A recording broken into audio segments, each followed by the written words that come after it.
Hi, this is William Ramsey. Welcome to William Ramsey Investigates. On tonight's show, I'm going to talk about one of my favorite history books.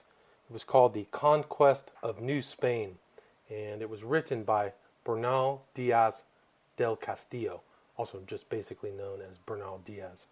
The reason this book came to mind was because of a recent article that was brought to my attention. It was published in July 1st, 2017. The title was Tower of Human Skulls Found in Mexico City Dig Cast Light on Aztec Sacrifices. Archaeologists find more than 650 skulls near the site of Templo Mayor. It was in the center of present-day Mexico City.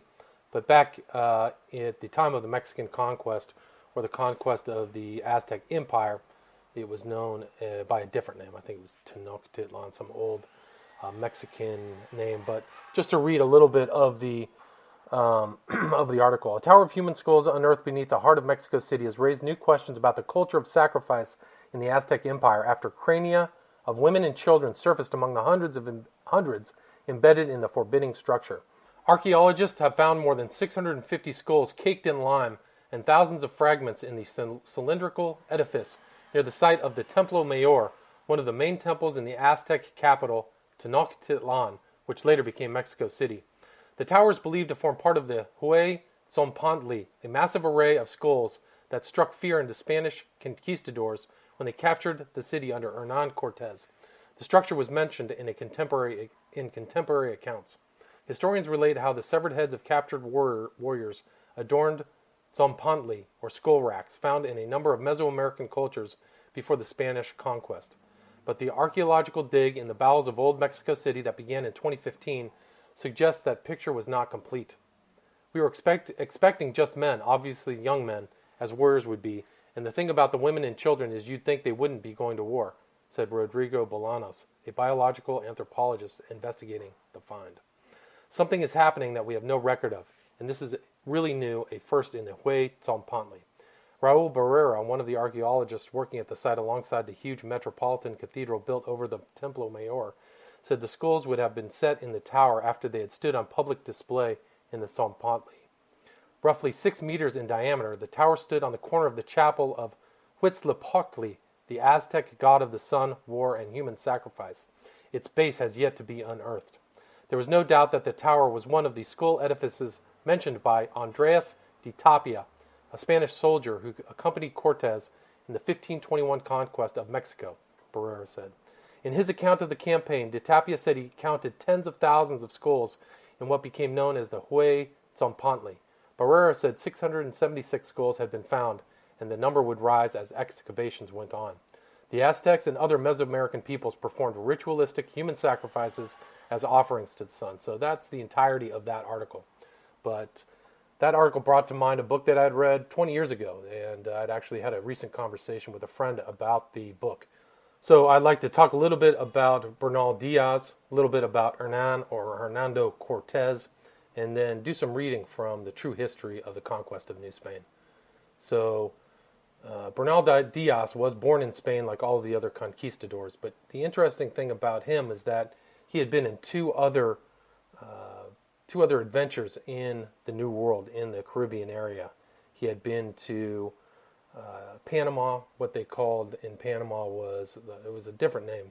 They referred to Panama as terra firma, and that's now known as Nombre de Dios in modern Panama. But he was there in 1514. But after 2 years, everybody got sick, so he left. That was the first adventure he had in that area. And then the second one is he went to Cuba, and basically had a difficult time in that area. But one of the interesting aspects is that in March 1517, he came to the Yucatan Peninsula. And a very critical event happened on the Yucatan Peninsula while he was there, is that he met some other Spaniards and who had been in a different shipwreck. And that one of those Spaniards would become a translator because that Spaniard learned to speak Mayan. And during Hernán Cortés's conquest of Mexico, this Spaniard would be a critical linguistic asset for the conquistadors. But he had then returned back to Cuba, and that's where he became part of this campaign with Hernán Cortés. Hernan Cortez was one of the early colonists and from Spain and went to Cuba, where he came under the aegis of the local governor, a guy by the name of Governor Velasquez, who saw something in Cortez and gave him some land and some other things. But it was interesting thing about Cortez is that he had been in Cuba for about 10 or 15 years before he even set foot in Mexico. And he had seen and watched and heard stories of other failed, failed missions, that expeditions that had been taking place and had been gone to that area. But it was in 1518 that Cortez was in command of an expedition, and he basically, he was accompanied by 11 ships, 500 men, 13 horses, and cannon. And he initially landed in Mayan territory. And it was there, like I was talking about, that he came across a man by the name of Geronimo de Aguilar, a priest who had survived a shipwreck but had been in captivity. And it was there through this Franciscan priest that he was able to learn the language of the Maya that was locally there. So he then left this kind of Mayan, this Yucatan area, and went to Tabasco. And there, he met a woman while he was in Tabasco, another woman by the name of La Malinche, who became Cortez's mistress. But the interesting thing about Malinche is that she knew the language of the Aztecs, Nahuatl, and she also knew Mayan. So Geronimo de Aguilar could speak Spanish with Hernan Cortez, talk Mayan to Malinche, who could then speak Aztec to the Aztecs. Eventually, when Hernan Cortez became in contact with them. So, and it was in 1519 that Cortez eventually met the head of the Aztec empire, a guy by the name of Moctezuma, or Montezuma, as they say here in the States, but it's Moctezuma is the appropriate pronunciation. So this is a reading from The Conquest of New Spain by Bernal Diaz. This is chapter 31 from Bernal Diaz. How we arrived at the Rio de Grijalva, which in the language of the Indians is called Tabasco, of the attack the Indians made on us, and what else happened to us with them. On the 12th of March, 1519, we arrived with all the fleet at the Rio de Grijalva, which is also called Tabasco. And as we already knew from our experience with Grijalva, that vessels of large size could not enter into the river. The larger vessels were anchored out at sea, and from the smaller vessels and boats, all the soldiers were landed at the Cape of the Palms, which was about half a league distant from the town of Tabasco. The river banks, and the mangrove thickets were swarming with Indians, at which those of us who had not been here in Grijalva's time were much astonished. In addition to this, there were assembled in the town more than 12,000 warriors, all prepared to make war on us. For at this time the town was of considerable importance, and other large towns were subject to it, and they had made all preparation for war, and were well supplied with the arms for which they are accustomed to use. The reason for this was that the people of Poton Chan and Lazaro and the other towns in that neighborhood had looked upon the people of Tabasco as cowards, and had told them so to their faces, because they had given Grijalva the gold jewels which I have spoken about in an earlier chapter, and they said that they were too faint-hearted to attack us, although they had more towns and more warriors than the people of Poton Chan and Lazaro. This they said to annoy them, and added that they in their towns had attacked us and killed 56 of us. So on account of those taunts which had been uttered, the people of Tabasco had determined to take up arms. When Cortez saw them drawn up, ready for war, he told Aguilar the interpreter, who spoke the language of Tabasco well, to ask the Indians who had passed near us in a large canoe and who looked like chiefs, what they were so much disturbed about, and to tell them that we had not come to do them any harm, but were willing to give them some of the things we had brought with us, and to treat them like brothers. And we prayed them not to begin a war, as they would regret it. And much else was said to them about keeping the peace. However, the more Aguilar talked to them, the more violent they became, and they said they would kill us all if we entered their town, and that it was fortified all around with fences and barricades of large trunks of trees.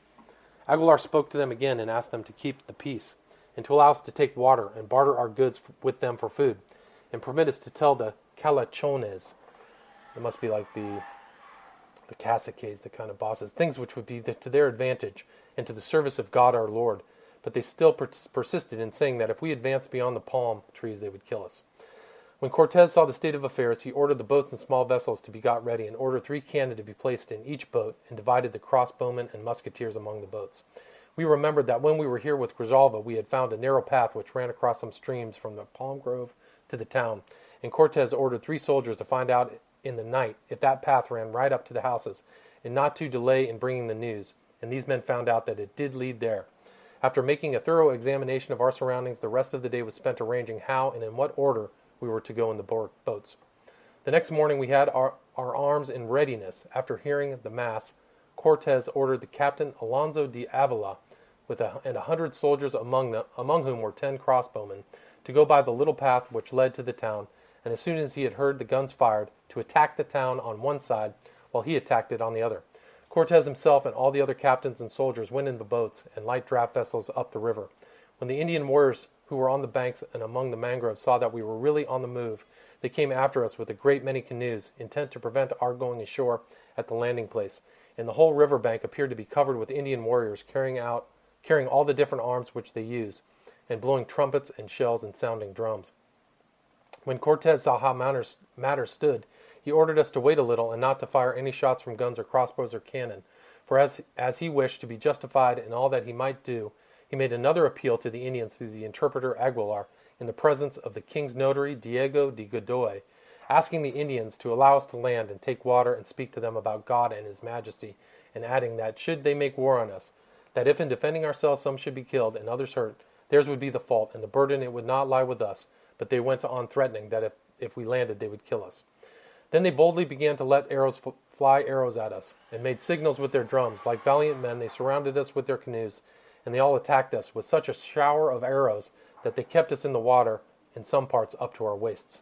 As there was much mud and swamp at that place, we could not easily get clear of it, so many Indians fell on us, and what with some hurling their lances with all their might, and others shooting arrows at us, we could not reach the land as soon as we wished. While Cortez was fighting, he lost a shoe in the mud and could not find it again, and got on shore with 1 foot bare. Presently someone picked up the shoe out of the mud and put it on again. While this was happening to Cortez, all of us captains as well as soldiers with the cry of Santiago, fell upon the Indians and forced them to retreat, but they did not fall back far, as they sheltered themselves behind great barriers and stockades formed of thick logs, until we pulled them apart and got to one of the small gateways of the town.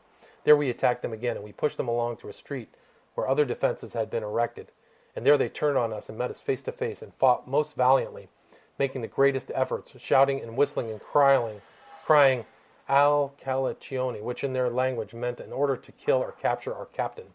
While we were thus surrounded by them, Alonso de Avila and his soldiers came up. As I've already said, they came from the palm grove by land and could not arrive sooner on account of the swamps and creeks.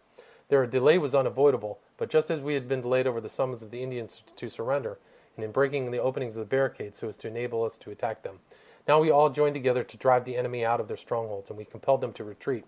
But like brave warriors, they kept on shooting showers of arrows and fire-hardened darts, and never turned their backs on us, until we gained a great court with chambers and large halls, and 3 idol houses, where they had already carried all the goods they possessed.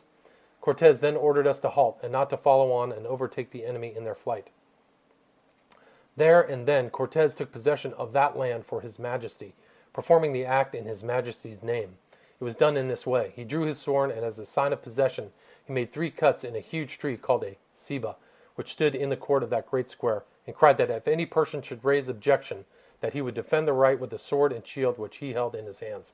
All of us soldiers were present when this happened, and cried out that he did right in taking possession of the land in his majesty's name, and we would aid him should any person say otherwise. This act was done in the presence of the royal notary. The partisans of Diego Velazquez choose to grumble at this act of taking possession. So there was another battle in that same area, in the area of Tabasco, and this is back to the narrative by Bernal Diaz.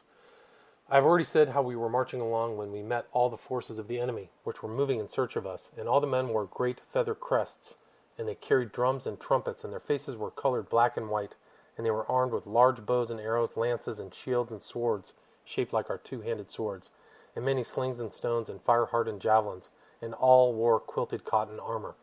As they approached us, their squadrons were so numerous that they covered the whole plain, and they rushed on us like mad dogs, completely surrounding us, and they let fly such a cloud of arrows, javelins, and stones that on the first assault they wounded over 70 of us, and fighting hand to hand, they did us great damage with their lances, and one soldier fell dead at once from an arrow wound to the ear, and they kept shooting and wounding us. With our muskets and crossbows and with good sword play, we did not fail as stout fighters, and when they came to feel the edge of our swords little by little, they fell back, but it was only as to shoot at us in greater safety. Mesa, our artilleryman, killed many of them with his cannon, for they were formed in great squadrons and did not open out so that he could fire at them as he pleased. But with all the hurts and wounds of which we gave them, we could not drive them off. I said to Diego de Ordaz, "It seems to me that we ought to close up and charge them, for in truth they suffered greatly from the strokes and thrusts of our swords, and that was why they fell away from us, both from fear of these swords, and the better to shoot their arrows and hurl their javelins and the hail of stones." Ordaz replied that it was not good advice, for there were 300 Indians to every one of us, and that we could not hold out against such a multitude. So there we stood, enduring their attack. However, we did agree to get as near as we could to them, as I had advised Ordaz, so as to give them a bad time with our swordsmanship, and they suffered so much from it that they retreated towards the swamp. During this time, Cortez and his horsemen failed to appear, although we greatly longed for them, and we feared that by chance some disaster had befallen them. I remember that when we fired shots, the Indians gave great shouts and whistles and threw dust and rubbish into the air, so that we could not see the damage done to them, and they sounded their trumpets and drums and shouted and whistled and cried. Just at this time we caught sight of our horsemen, and as the great Indian host was crazed with its attack on us, it did not at once perceive them coming up behind their backs, and as the plain was level ground and the horsemen were good riders, and many of the horses were very handy and fine gallopers, they came quickly on the enemy and speared them as they chose. As soon as we saw the horsemen, we fell on the Indians with such energy that with us attacking on one side and the horsemen on the other, they soon turned tail. The Indians thought that the horse and its rider was all one animal, for they had never seen horses up to this time. The savannas and fields were crowded with Indians running to take refuge in the thick woods nearby. After we had defeated the enemy, Cortez told us he had not been able to come to us sooner as there was a swamp in the way, and he had to fight his way through another force of warriors before he could reach us. 3 horsemen and 5 horses had been wounded. As soon as the horsemen had dismounted under some trees and houses, we returned thanks to God for giving us so complete a victory. As it was Lady Day, we gave to the town which was afterwards founded here the name Santa Maria de la Victoria, on account of this great victory being won on Our Lady's Day. This was the first battle that we fought under Cortez in New Spain. After this, we bound up the hurts of the wounded with cloths, for we had nothing else, and we doctored the horses by searing their wounds with the fat from the body of a dead Indian, which we cut up to get out the fat. And we went to look at the dead lying on the plain, and there were more than 800 of them, the greater number killed by thrusts, the others by the cannon, muskets, and crossbows, and many were stretched out on the ground half dead.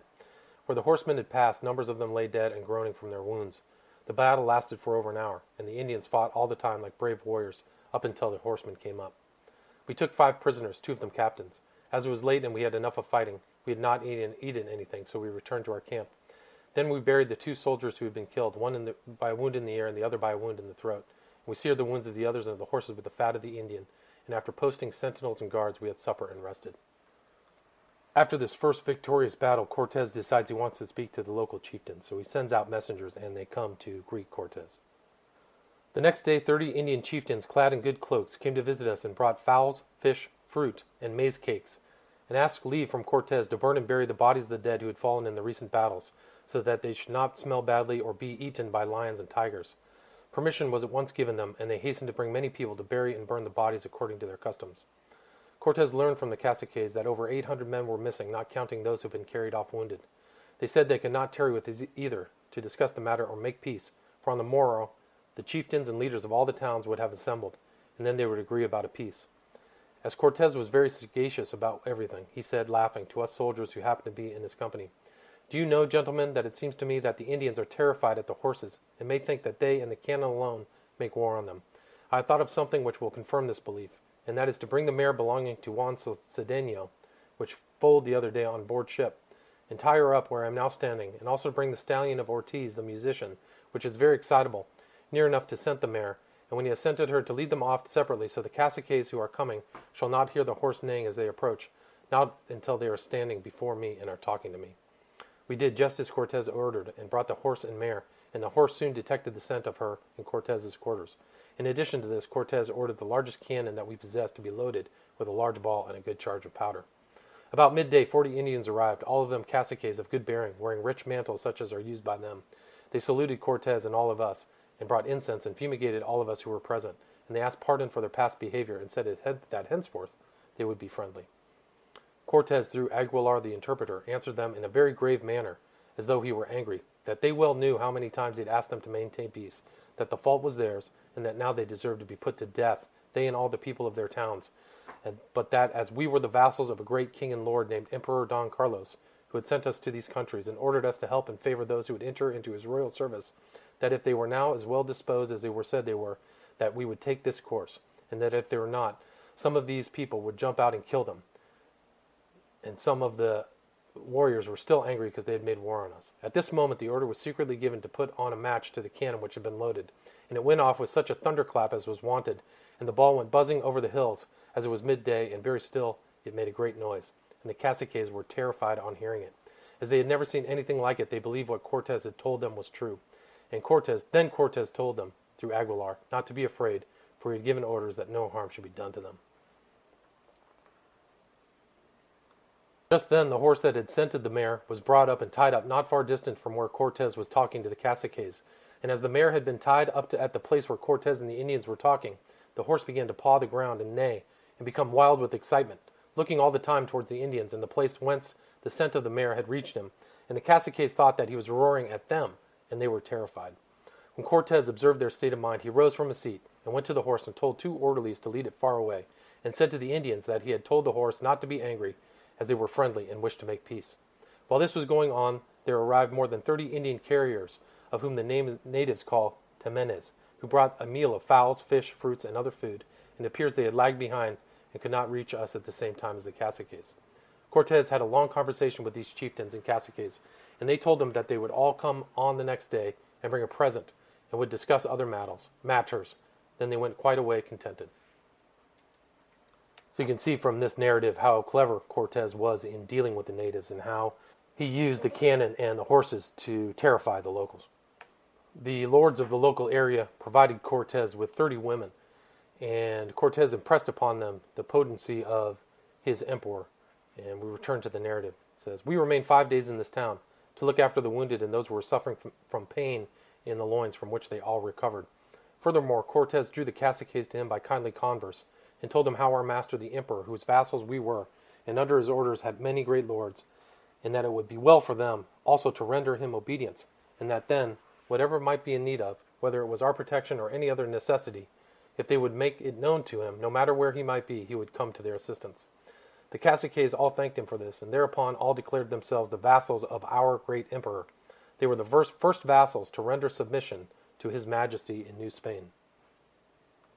Cortez then ordered the caciques to come with their women and children early the next day, which was Palm Sunday, to the altar and pay homage to the holy image of Our Lady and to the cross, and at the same time Cortez ordered them to send 6 Indian carpenters to accompany our carpenters to the town of Cintla, where our Lord God was pleased to give us victory in the battle which I have described, and there to cut a cross on a great tree called a ceiba, which grew there.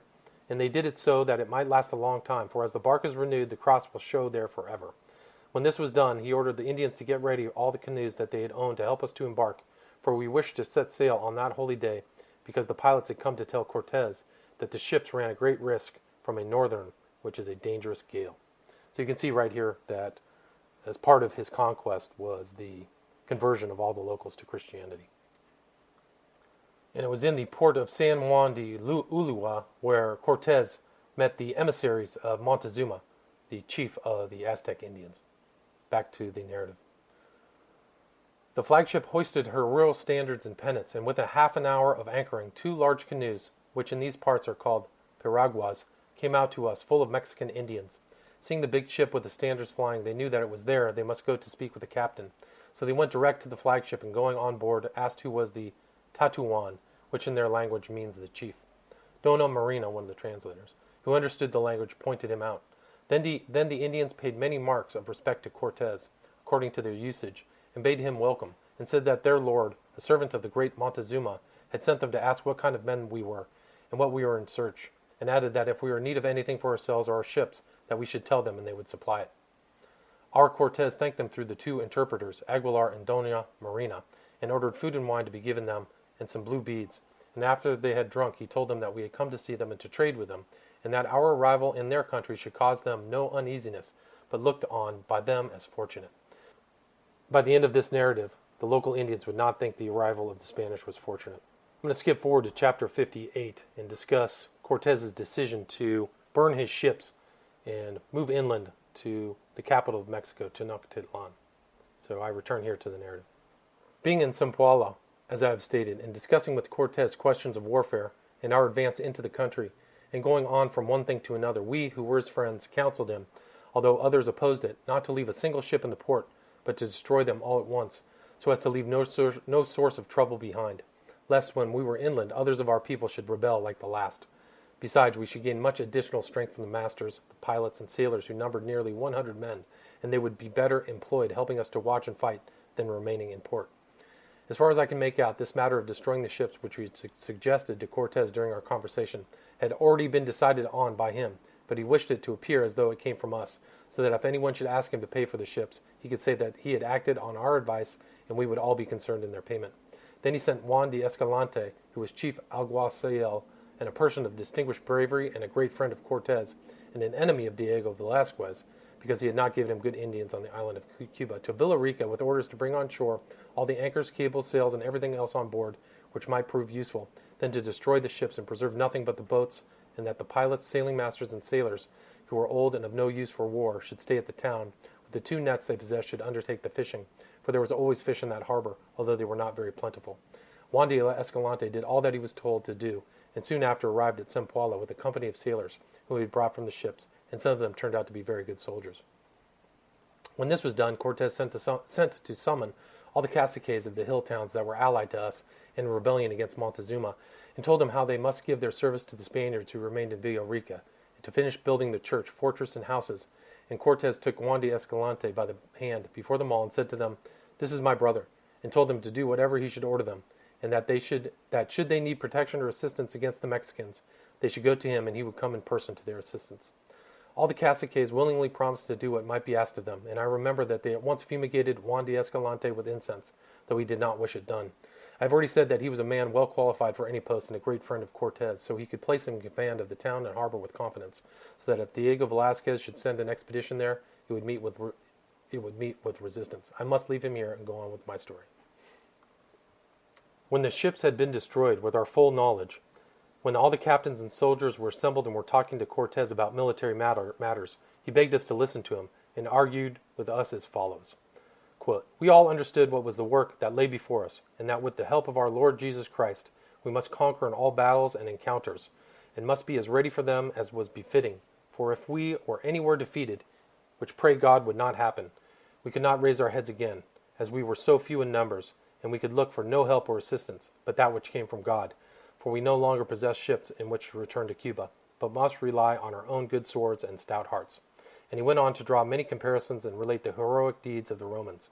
Once and all we answered him that we would obey his orders, and that when the die was cast for good fortune, as Caesar said when he crossed the Rubicon, that we were all of us ready to serve God and the king. After this excellent speech, which was delivered with more honeyed words and greater eloquence than I can express here, Cortez at once sent for the fat cacique, and reminded him that he should treat the church and cross with great reverence and keep them clean. And he also told them that he meant to depart at once for Mexico, to order Montezuma not to rob or offer human sacrifices, and that he now had need of 200 Indian carriers to transport his artillery, for as I've already said, these Indians can carry 2 arrobas on their backs and march 5 leagues with it. He also asked 50 of the leading warriors to go with us. When our departure for Mexico had received full consideration, we sought advice as to the road we should take, and the chieftains of Zempoala were agreed that the best and most convenient road for us to take was through the province of Tlaxcala, for they were their allies and mortal enemies of the Mexicans. 40 chieftains, all warriors, were already prepared to accompany us and were of great assistance to us on that journey, and they provided us as well with 200 carriers to transport our artillery. We poor soldiers had no need of help, for at that time we had nothing to carry except our arms, lances, muskets, crossbows, shields, and the like, with which we both marched and slept, and we were shod with hempen shoes, as I have often said, and were always prepared for a fight. In the middle of August 1519, we set out from Zempoala, keeping always in good formation, and with scouts and some of the most active soldiers in advance. The first day we marched to the town called Jalapa, then to Xochimilco, a strong place with a difficult approach, and inside there were many vines of the grapes of the country on trellises. In both those towns, through our interpreters, Dona Marina and Geronimo the Aguilar, all matters touching our holy religion were explained to the people, that we were the vassals of the Emperor Don Carlos, who had sent us to put an end to human sacrifices and robbery, and that they were told other things which is advantageous to state. As they were friends of the Sempualans and did not pay tribute to Montezuma, we found them very well disposed towards us, and they provided us with food. A cross was erected in each town, and its meaning was explained to them, and they were told to hold it in great reverence. As soon as we had eaten, Cortez asked through our interpreters about their lord Montezuma. The chief told us of his great strength in warriors, which he kept in all the provinces under his sway, without counting many other armies which were posted on the frontiers and in neighboring provinces, and that Montezuma then spoke of the great fortress of Mexico, how the houses were built in the water, and how one can only pass from one house to another by means of bridges which they have made or canoes, and how all the houses have flat roofs, which by raising breastworks when they are needed can be turned into fortresses, that the city is entered by 3 causeways, each causeway having 4 or 5 openings in it, through which the water can flow from one part to the other, and each opening has a wooden bridge over it, so that any one of the bridges is raised. When any one of the bridges is raised, no one can enter the city of Mexico. Then the chief told us of the great store of gold and silver, and the stones and other riches which Montezuma his lord possessed, and he never ceased telling us how great a lord he was, so that Cortez and all of us marveled at hearing him. The more he told us about the great fortress and bridges, of such stuff we Spanish soldiers made, the more we wanted to try our luck against them, although it seemed a hopeless enterprise, judging from what Olentecle explained and told us. In reality, Mexico was much stronger and had better munitions and defenses than anything he told us about, for it is one thing to have seen the place itself and its strength, quite another to describe it as I do. He added that Montezuma was so great a prince that he placed anything he chose under his rule, and that he did not know if he would be pleased when he heard of our stay in that town, and that we had been given lodgings and food without his permission. Cortez replied through our interpreters, I would have you know that we have come from distant lands at the order of our lord and king, the Emperor Don Carlos, who has many and great princes as his vassals, and he sends us to command your great prince Montezuma not to sacrifice or kill any more Indians, or to rob his vassals, or to seize any more lands, but to give his fealty to our lord the king. And now I say the same to you, Olentecle, and to all the other caciques who are with you. Desist from your sacrifices, and no longer eat the flesh of your own relations, and cease to commit sodomy and other evil customs which you practice, for such is the will of our Lord God, whom we believe in and worship, the giver of life and death, who will take us up to heaven. He told of them of many other things concerning our holy religion, all of to which things they made no reply. Then here in this section titled 100,000 Human Skulls, Bernal Diaz describes these stone human skull towers. Quote, I remember that in the plaza where some of their oratories stood, there were piles of human skulls so regularly arranged that one could count them, and I estimated them at more than 100,000. I repeat again that there were more than 100,000 of them, and in another part of the plaza there were so many piles of dead men's thigh bones that one could not count them. There was also a large number of skulls strung out between beams of wood, and 3 priests who had charge of these bones and skulls were guarding them. We had occasion to see many such things later on as we penetrated into the country, for the same custom was observed in all the towns, including those of Tlaxcala. On their way to the Mexican capital, Tenochtitlan, the capital of the Aztecs, Cortez and his group encounters a group of Tlaxcalans and fights his way through their city. Quote, the next day, after commending ourselves to God, we set out with all our ranks in good order, the horsemen well instructed in the way they should charge through the enemy and return to us, and see that the enemy should not be permitted to break our ranks and separate us one from the other. As we thus marched on, 2 armies of warriors approached to give us battle. They numbered 6,000 men, with loud shouts and the din of drums and trumpets, as they shot their arrows and hurled their darts and acted like brave warriors. Cortez ordered us to halt, and sent forward the 3 prisoners whom we had captured the day before, to tell them not to make war on us, as we wished to treat them as brothers. He also told one of our soldiers, Diego de Godoy, who was a royal notary, to watch what took place so that he could bear witness if it should be necessary, so that at some future time we should not have to answer for the deaths and damages which we are likely to take place, for we begged them to keep the peace. When the 3 prisoners whom we had sent forward began to speak to the Indians, it only increased their fury, and they made such an attack on us that we could not endure it. Then Cortez shouted, Santiago, and at them, and we attacked them with such impetuosity that we killed and wounded many of them with our fire, and among them 3 captains. Then they began to retire towards some ravines, where over 40,000 warriors and their captain general, named Xicotenga, were lying in ambush, all wearing a red and white device, for that was the badge and livery of Xicotenga. As there was broken ground there, we could make no use of the horses, but by careful maneuvering we got past it. But the passage was very perilous, for they made play with their good archery, and with their lances and broadswords did us much hurt, and the hail of stones from their slings was ever more damaging. When we reached the level ground with our horsemen and artillery, we paid them back and slew many of them. But we did not dare break our formation, for any soldier who left the ranks to follow some of the Indian captains and swordsmen was at once wounded and ran great danger. As the battle went on, they surrounded us on all sides, and we could do little or nothing. We dared not charge them unless we charged all together, lest they should break up our formation. And if we did charge them, as I have said, there were 20 squadrons ready to resist us, and our lives were in great danger, for they were so numerous they could have blinded us with handfuls of earth, if God in his great mercy had not succored us. While we found ourselves in this conflict among these great warriors and their fearful broadswords, we noticed that many of the strongest among them crowded together to lay hands on a horse. They set to work with a furious attack, laying hands on a good mare, known to be very handy for either sport or for charging. The rider, Pedro de Moron, was a very good horseman, and as he charged with 3 other horsemen into the ranks of the enemy, the Indian seized hold of his lance, and he was not able to drag it away, and others gave him cuts with their broadswords and wounded him badly. Then they slashed at the mare and cut her head off at the neck, so that it hung by the skin, and she fell dead. If his mounted companions had not come at once to his rescue, they would have also finished killing Pedro de Moron. We might have possibly helped him with our whole battalion, but I repeat again, we hardly dared to move from one place to another for fear that they would finally rout us, and we could not move one way or another. It was all we could do to hold our own and prevent ourselves from being defeated. However, we rushed to the conflict around the mare and managed to save Moron from the hands of the enemy, who were already dragging him off half dead, and we cut the mare's girths so as not to leave the saddle behind. In that act of rescue, 10 of our men were wounded, and I remember at the same time we killed 4 of the Indian captains, for we were advancing in close order, and we did great execution with our swords.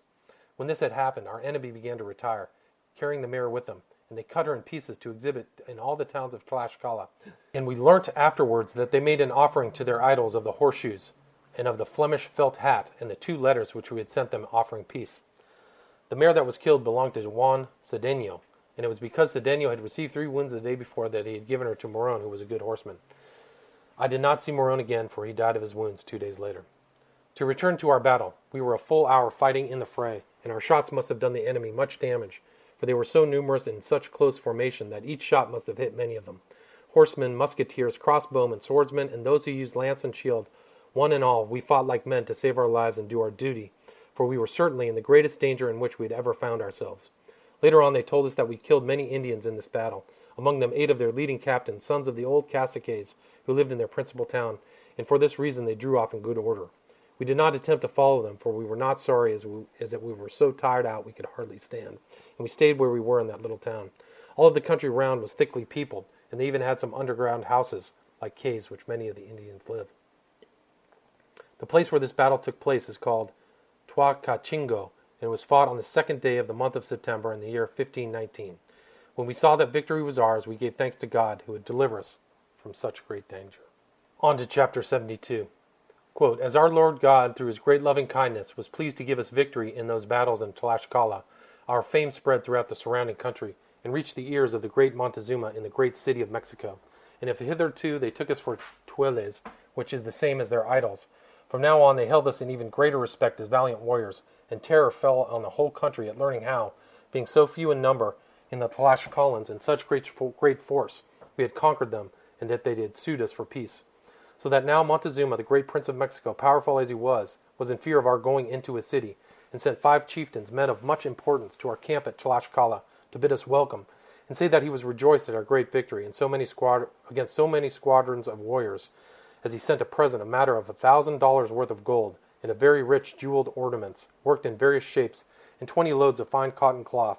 And he sent word that he wished to become a vassal of our great emperor, and that he was pleased that we were already near his city on account of the goodwill that he bore Cortez and all his brothers, the Tueles, who were with him, and that he, Cortez, should decide on how much tribute he wished for every year of our great emperor, and that he, Montezuma, would give it in gold and silver, cloth, and chalchihuites, provided we would not come to Mexico. This was not because he would not receive us with the greatest willingness, but because the land was so rough and sterile, he would regret to see us undergo such hardships as perchance he might not be able to alleviate as well as he could wish.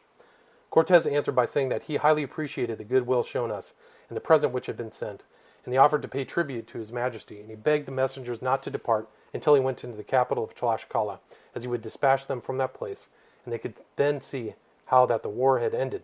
So while Cortez was in Tlaxcala, he asked some of the head chieftains about Montezuma in Mexico, and here's what they replied. Quote, he said that Montezuma had such great strength in warriors that when he wished to capture a great city or make a raid on a province, he could place 150,000 men in the field, and this they knew well from the experience of the wars and hostilities they had had with them for more than 100 years past. Cortez asked them how it was that so many warriors, as they said, came down on them, as they had never been entirely conquered. They answered that although Mexicans sometimes defeated them and killed them, and carried off many of their vassals for sacrifice, many of the enemy were also left dead on the field, and others were made prisoners, so that they never could come so secretly that they not get some warning, and that when they knew of their approach, they mustered all their forces, and with the help of the people of Huichotzingo, they defended themselves and made counterattacks. That as all the provinces which had been raided by Montezuma and placed under his rule were ill-disposed towards Mexicans, and that their inhabitants were carried off by force to the wars, and they did not fight with good will. Indeed, it was from these very men that they received warnings, and for this reason they had defended their country to the best of their ability. And they told us about the great staff of servants in his house, and the story would never cease were I to attempt to describe it all here, and of the many women he possessed, and how he married off some of them. In fact, they gave us an account of everything. Then they spoke of the great fortifications of the city, what the lake was like, and the depth of the water, and about the causeways that give access to the city, and the wooden bridges in each causeway, and how one can go in and out by water through the opening that there is in each bridge, and how when the bridges are raised, one can be cut off between the bridge and not be able to reach the city. How the greater part of the city was built in the lake, and that one could not pass from house to house except by drawbridges and canoes which they all had ready. That all the houses were flat-roofed, and all the roofs were provided with parapets, so they could fight from them.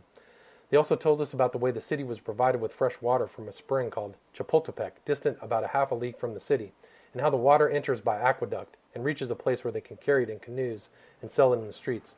When they told us about the arms that were used, such as two-pronged javelins which they hurl with throwing sticks, and will go through any sort of armor, and that there are many good archers, and others with lances with flint edges, which have a fathom of cutting edge, so cleverly made they cut better than knives, and they have shields and cotton armor, and there are many slingers who sling rounded stones, and others with very good and long lances, stone-edged, two-handed swords. They brought us pictures of the battles they had fought with the Mexicans, painted on large henequen cloths, showing their manner of fighting.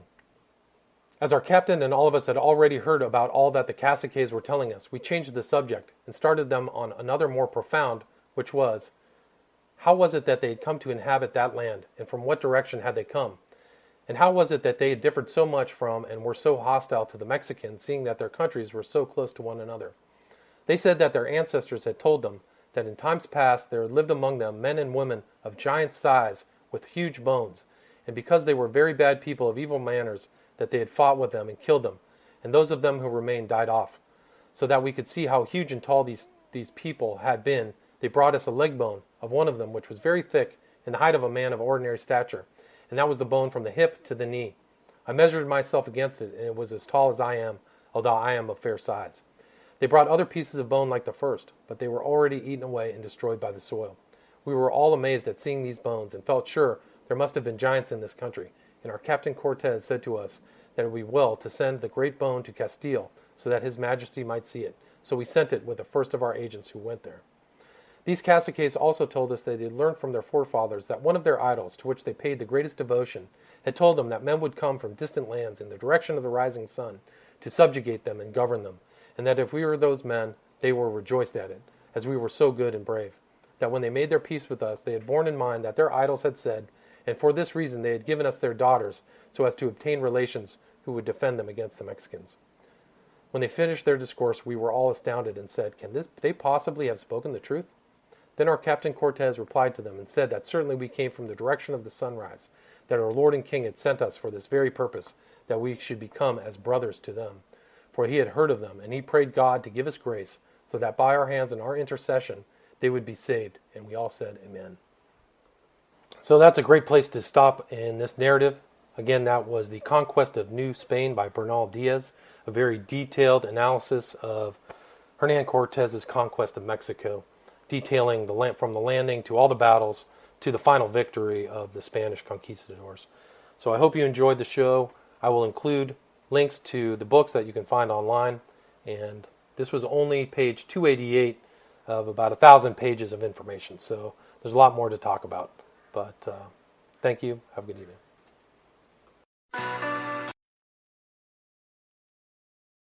Hi, this is William Ramsey. Welcome to William Ramsey Investigates. On tonight's show, I will be reading from the second part of Conquest of New Spain by Bernal Diaz. Last week, I covered the arrival of Cortez to the New World, his finding of 2 interpreters, and his march from the coast into the inner parts of Mexico, or back then New Spain, and the conquest of the Tlaxcalans. There was a huge battle between him and the Tlaxcalans.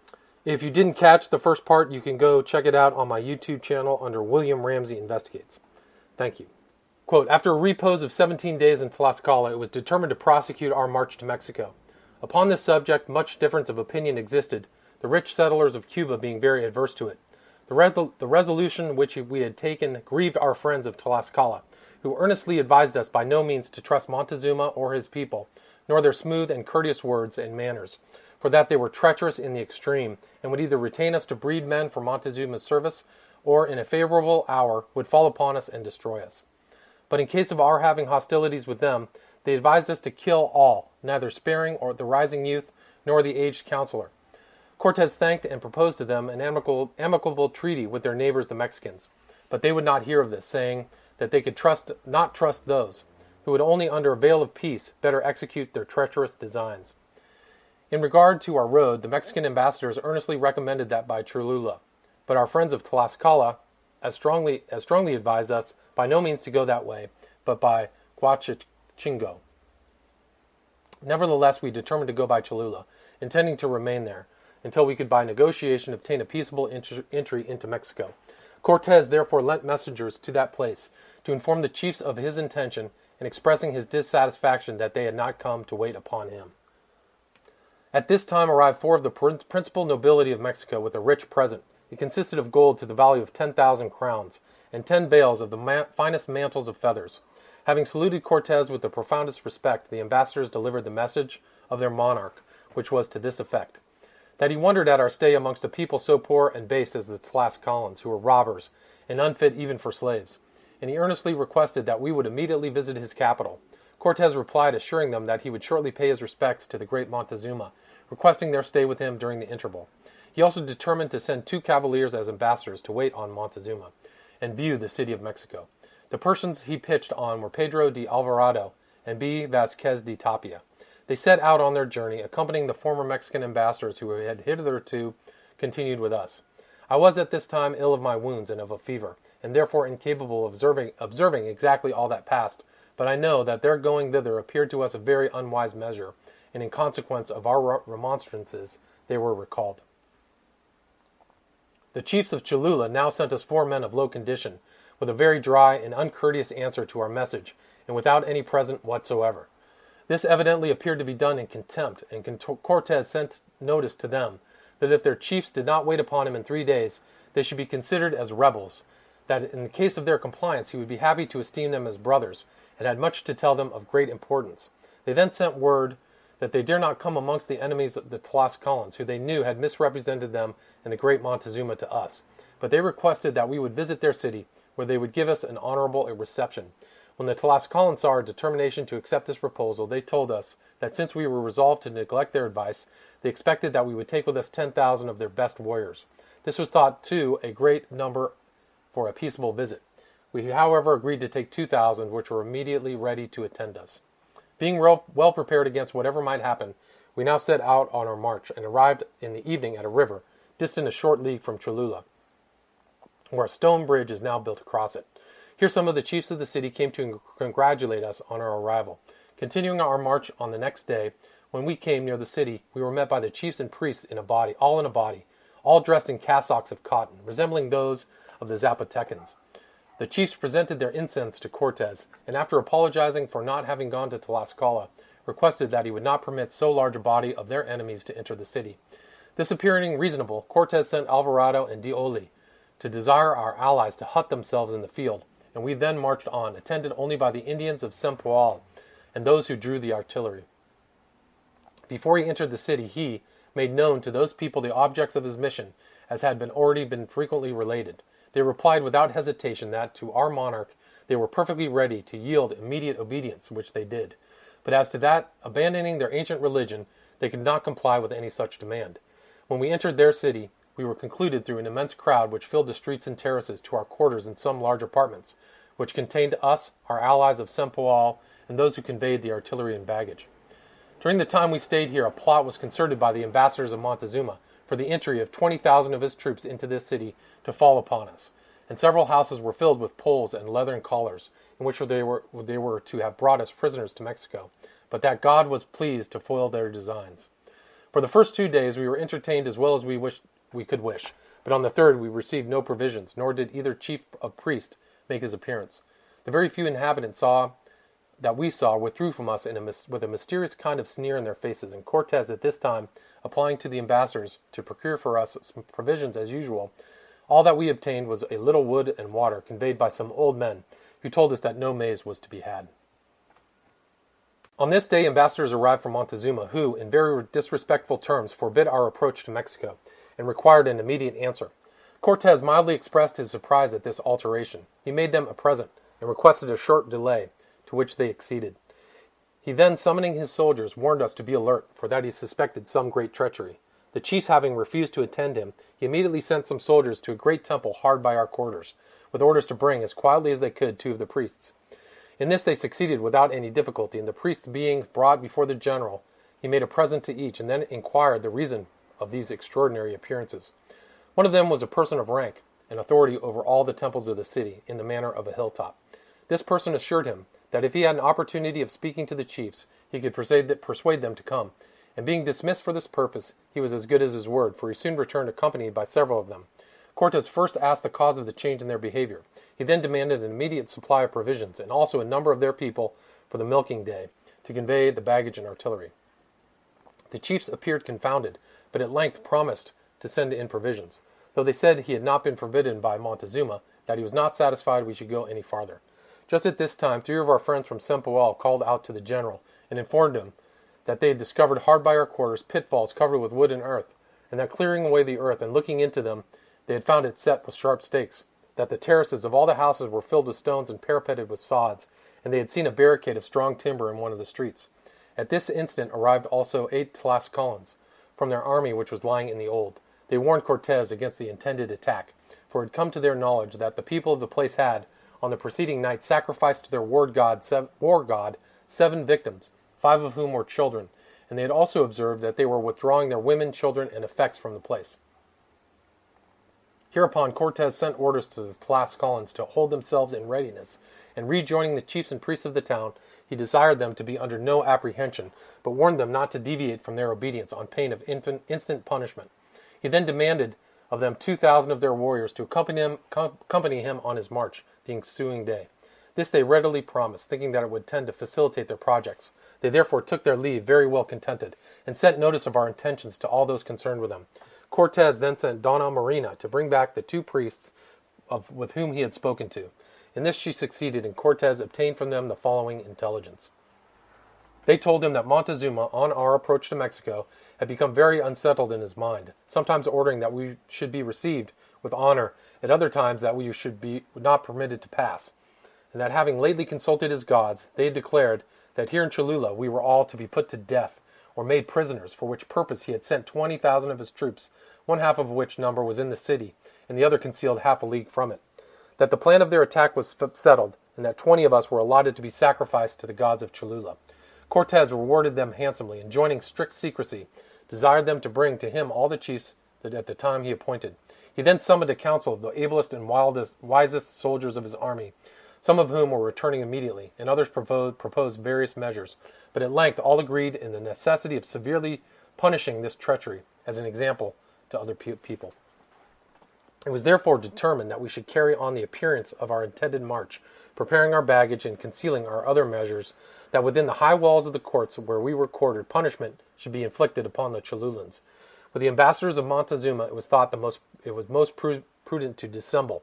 We therefore told them of our having discovered the treason of the people who had aspersed Montezuma, being the author of it. And we proposed to them that they have no more intercourse with the inhabitants, but to retire to the apartment of Cortez. They solemnly declared their ignorance of the transaction, and contrary to their inclination, we now put them under a good guard for the night, during which our whole force remained under arms.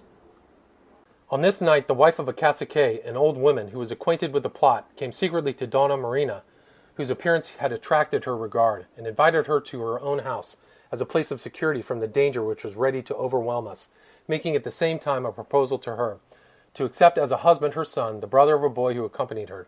Donna Marina, with a profusion of thanks, and with her usual acuteness and pretense of mind, agreed to all that she proposed, but that she wanted someone with whom to entrust her effects. She then obtained information of every particular of the business, all of which the old woman informed her she had learned from her husband, who was chief of one of the divisions of the city, was then with his warriors giving directions for their junction with the Mexican forces. She added that she had known it 3 days before in consequence of presents which had been sent from Mexico to the different chiefs, her husband having received at that time a golden drum.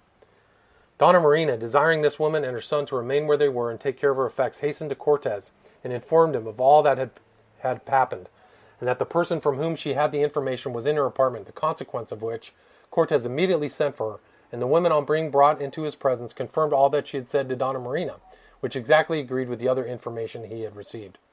When day broke, the hurry of the chiefs, priests, and people, and the satisfaction which appeared in their countenances, were as great as if they had already had us in their cages.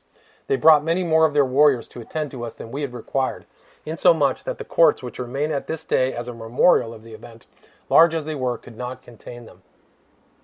We were all prepared for what was to be done. The soldiers, armed with sword and buckler, were placed at the gate of the great court, in order to prevent any one from escaping, and our general was on horseback, attended by a strong guard. When he saw how the people crowded in, he exclaimed, "How anxious are these traitors to feast upon our flesh, but God will disappoint them." He sent directions to the 2 priests who had given the information to go immediately to their houses, and this he did in order to save their lives. Then, causing the rest of the priests and all the chiefs to be brought in, he calmly asked them what was their reason for plotting to destroy us, what we had done, more than require them to abandon their abominable customs, and endeavor to instruct them in the articles of our holy faith, and that for these reasons only they had made preparations to cut us all off.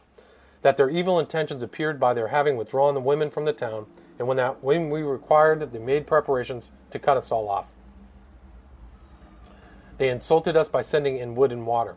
He said that he knew of the ambuscade that was placed upon the road which they expected us to go, and that the recompense which they intended for our holy and friendly services was to kill and eat us, for which purpose the pots were already boiling, and prepared with salt, pepper, and tomatoes.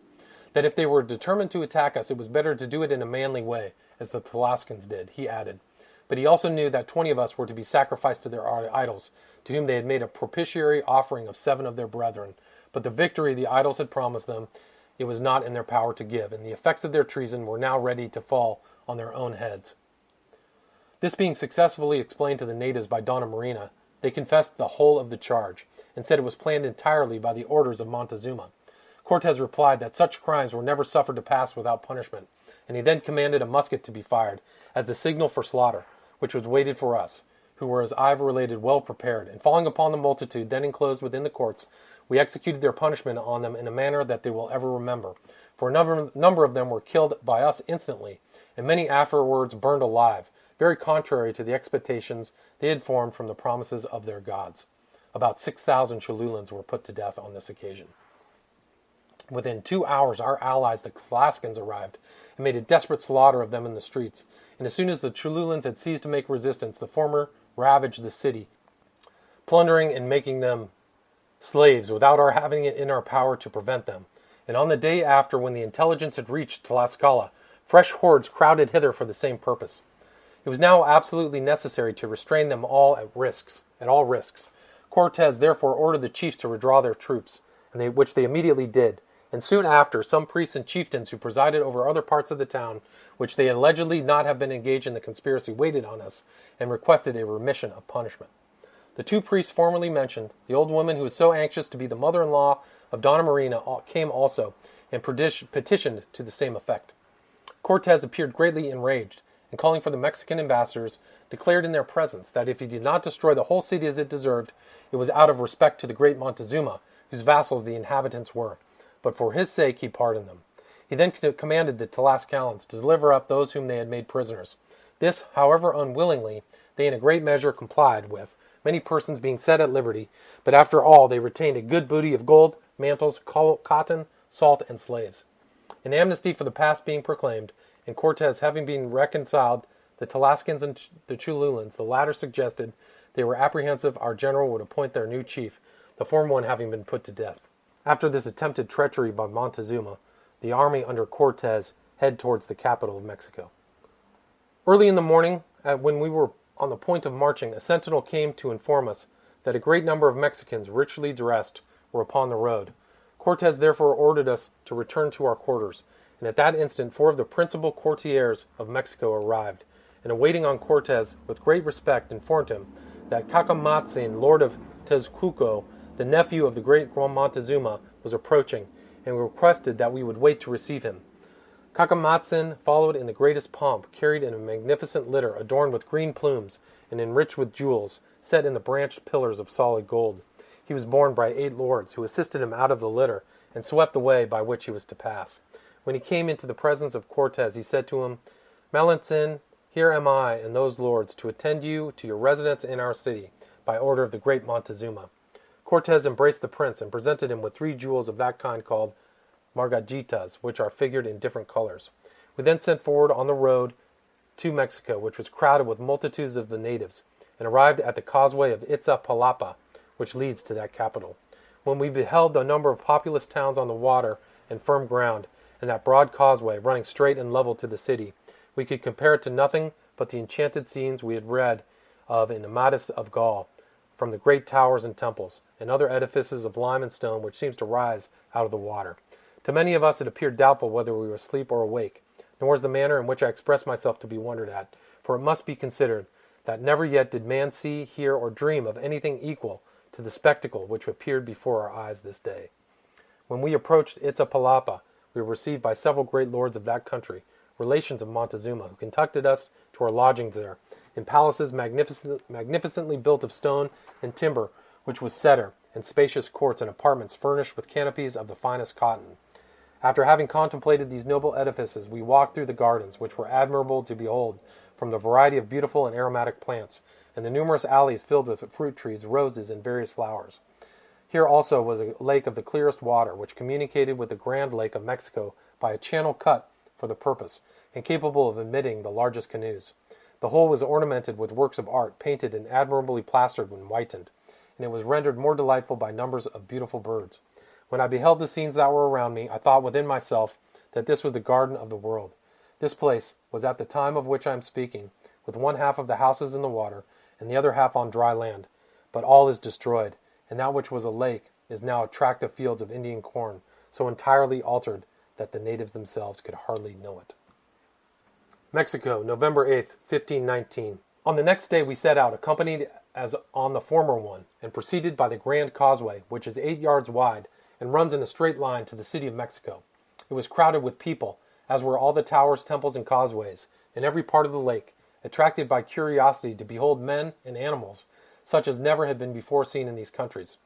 We were occupied by very different thoughts. Our number did not amount to 450. We had perfectly in our recollection the accounts we had received on our march, that we were to be put to death on our arrival in the city which we now saw before us, approachable only by causeways, whereupon were several bridges, breaking of one effectually cut off our retreat. And now let who can tell me where are men in this world to be found except ourselves, who would have hazarded such an attempt.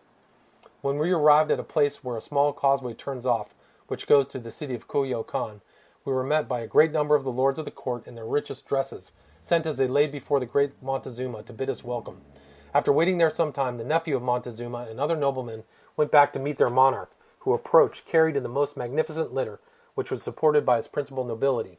When we came near certain towers which are almost close to the city, Montezuma, who was then there, quitted his litter, and was borne in the arms of the princes of Tezcuco, Itzapalapa, Tacuba, and Cuyocan, under a canopy of the richest materials, ornamented with green feathers, gold, and precious bones that hung in the manner of a fringe. He was most richly dressed and adorned, and wore buskins of pure gold ornamented with jewels. The princes who supported him were dressed in rich habits, different from those in which they came to meet us, and others who preceded the monarch spread mantles on the ground lest his feet should touch it. All who attended him, except 4 princes, kept their eyes fixed upon the earth, not daring to look him in the face. When Cortez met the great Montezuma, he dismounted from his horse and advanced towards him with much respect. Montezuma bid him welcome, and Cortez replied with a compliment, and it appeared to me that he offered to yield the right hand of Montezuma, who declined it, and put Cortez on his right. Our general then produced a collar of those artificial jewels called margaritas, which are of various colors, set in gold, and threw it upon the neck of Montezuma, after which he advanced to embrace him. But the lords who surrounded the monarch, taking him by the arm, prevented him, it appearing to them not sufficiently respectful. Cortez then said that he rejoiced in having seen so great a monarch, that he was highly honored by his coming out to meet him, as well as by the many other marks of his favor. To this Montezuma made a gracious reply, and gave orders to the princes of Tezcuco, Coco, and Coyocan to attend us to our quarters. Attended by his nobility, we then returned to the city, all the people standing close to the walls, without daring to lift up their eyes, and thus we piled, without obstruction from the crowd. Who could count the multitude of men, women, and children which thronged the streets, canals, and terraces, and tops of the houses on that day? The whole of what I saw on this occasion is so strongly imprinted upon my memory that it appears to me if it had happened only yesterday. Glory to our Lord Jesus Christ, who gave us courage to venture upon such dangers, and brought us safely through them. And praise be He, that He has suffered me to live, to write this my true history, although not fully and satisfactorily as the subject deserves. Our lodgings were provided in the buildings which had been inhabited by the father of Montezuma. Here the monarch had the temples of his gods, and a secret treasure of gold and valuables, which he had derived from his father Axayacca. We were lodged here because, being considered as tules, they thought we were in our proper place among the idols. Be it how it may, however, that here they brought us to lodge in large apartments, a real platform being assigned for our general, and mats for each of us, with little canopies over them, such as are used in that country.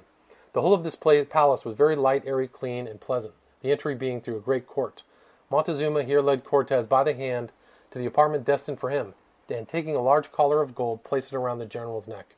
Cortez declared his gratitude for these favors, and Montezuma said, "Melanson, here you and your friends are at home. Now repose yourselves." With these words he departed. We were allotted to our quarters by companies. Our artillery was posted in a convenient place, and all was arranged in such a manner as to be prepared for any contingency. A very sumptuous entertainment was provided for us, which we sat down to be with great satisfaction. And here ends the true and full account of our adventurous and magnanimous entry into Mexico on the 8th day of November in the year of our Lord 1519. Glory be to Jesus Christ for all. When the great Montezuma had made his repast, and understood that we had done the same, attended by a great body of his nobility, he came to our apartments. Cortez went out to the middle of the hall to receive him, where Montezuma took him by the hand, and seats richly ornamented being brought, they both sat down, by the desire of the king, who then began a very pertinent speech, wherein he observed that he rejoiced to have in his dominions captains so brave as Cortez and his associates, and that he had before heard of one who had arrived at Champoton, and also of another who had come with 4 ships in the preceding year, that he had been anxious to see them, but had been disappointed. Now, however, that we were arrived, he was happy to offer us all the favor he had in his power to bestow, for we were undoubtedly those who had been mentioned by his ancestors, who had predicted that there would come certain men from that part where the sun rises, to govern these countries. It could be no other but us, who had fought so valiantly since our arrival in their country, a representation of each of our battles having been sent to him.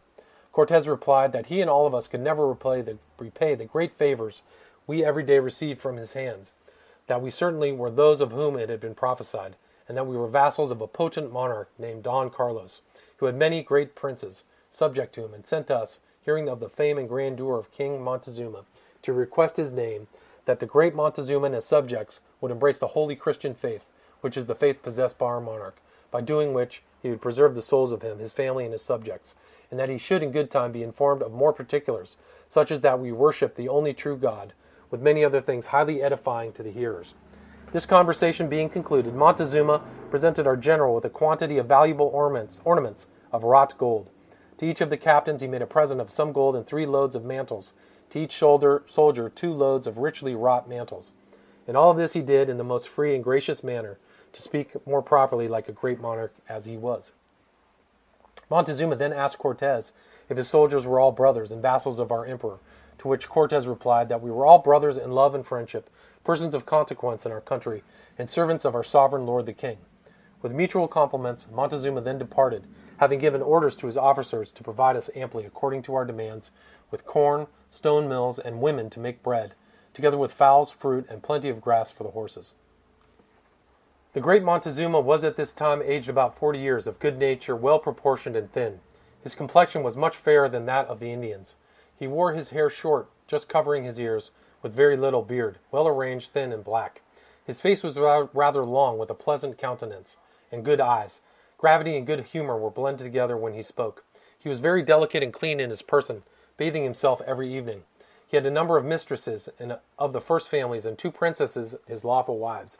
When he visited them, it was with such secrecy that none could know except his own servants. He was clear of all suspicion of unnatural vices. The clothes which he wore one day he did not put on for 4 days after. He had 200 of his nobility as a guard, in apartments adjoining his own. Of there, certain persons only could speak to him, and when they went to wait upon him, they took off their rich mantles and put on others of less ornament but clean.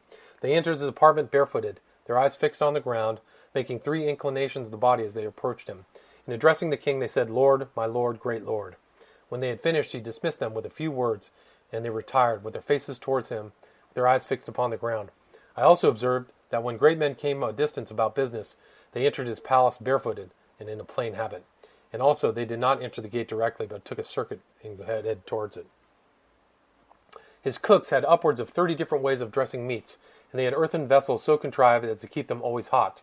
For the table of Montezuma himself, above 300 dishes were dressed, and for his guards above 1,000.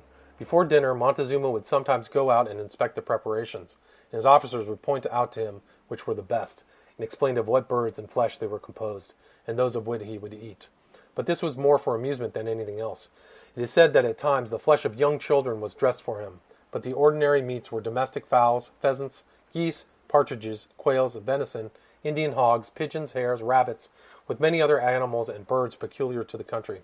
This is certain, that after Cortez had spoke to him relative to the dressing of human flesh, it was not practiced in his palace. At his meals, in the cold weather, a number of torches of the bark of a wood which makes no smoke and has an aromatic smell were lighted, that they should not throw too much heat. Screens ornamented with gold, painted with figures of idols, were placed before them. Montezuma was seated on a low throne or chair at a table proportioned to the height of his seat. The table was covered with white cloths and napkins, and 4 beautiful women presented him with water for his hands, in vessels which they called chicales, and other vessels under them like plates, to catch the water. They also presented him with towels. Then 2 other women brought small cakes of bread, and when the king began to eat, a large screen of wood gilt was placed before him, so that people should not during that time see him. The women having retired a little distance, 4 ancient lords stood by the throne, to whom Montezuma from time to time spoke or addressed questions, and as a mark of particular favor, gave to each of them a plate of that which he was eating.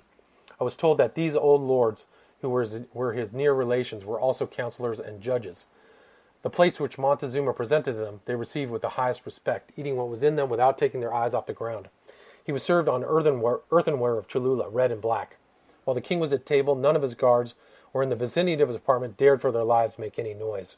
Fruit from all kinds of that the country produced was laid before him.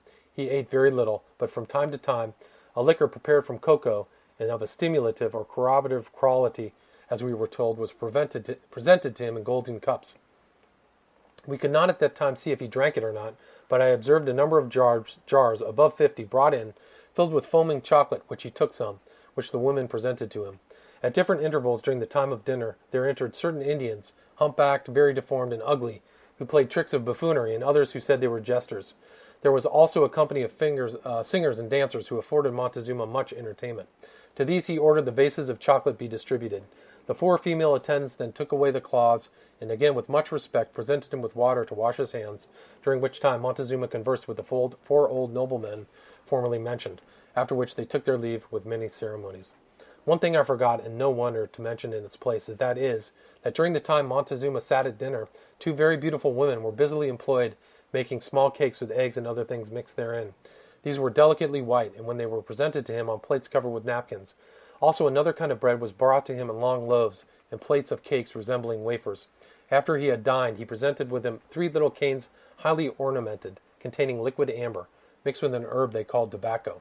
And when he had sufficiently viewed and heard the singers, dancers, and buffoons, he took a little of the smoke of one of these canes, and then laid himself down to sleep.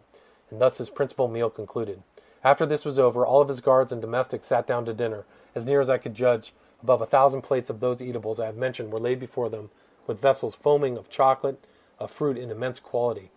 For his women and inferior servants, his establishment was of a prodigious expense. We were astonished amidst such a profusion of the vast regularity that prevailed. His major domo was at this time a prince named Tapia.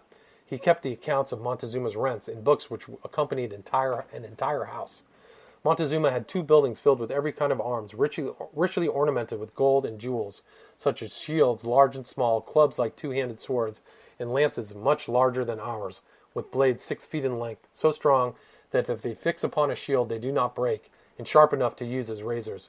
There was also an immense quantity of bows and arrows and darts, together with slings and shields rolled up into small compass, and in action they let fall and are therefore cover the whole body. He had also had much defensive armor of quilted cotton, ornamented with feathers and different devices, and cassockets for the head, made of wood and bone, and with plumes of feathers, and many other articles too tedious to mention. In this palace was the most magnificent aviary, which contained every description of birds that continent afforded, namely royal eagles and a smaller species, and with many other birds, down to the smallest paroquets of beautiful colors. It was here that the ornaments of green feathers were fabricated. The feathers were taken from birds which are about the size of our pies in Spain, which they here called quetzales, and other birds whose plumage is of 5 different colors: green, red, white, yellow, and blue. The name of this species of bird I do not know. Here was an immensity of parrots and certain geese of fine plumage, and the species which resembled geese. All these bred here, and were stripped of their feathers every year at the proper season. Here was a large pond of clear running water, where a number of great birds, entirely red, with very long legs. There are some like them in the island of Cuba, which they called epiris. There was also a species which lives entirely in the water. We likewise saw another great building, which was a temple, and which contained those which we called the valiant or fighting gods.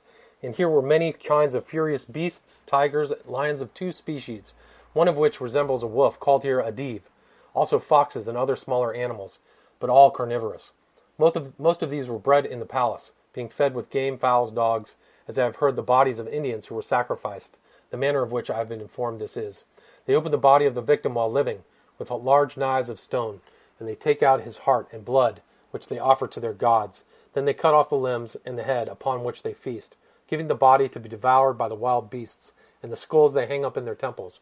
In this accursed place were many vipers and poisonous serpents, which have in their tails somewhat the sounds of castanets.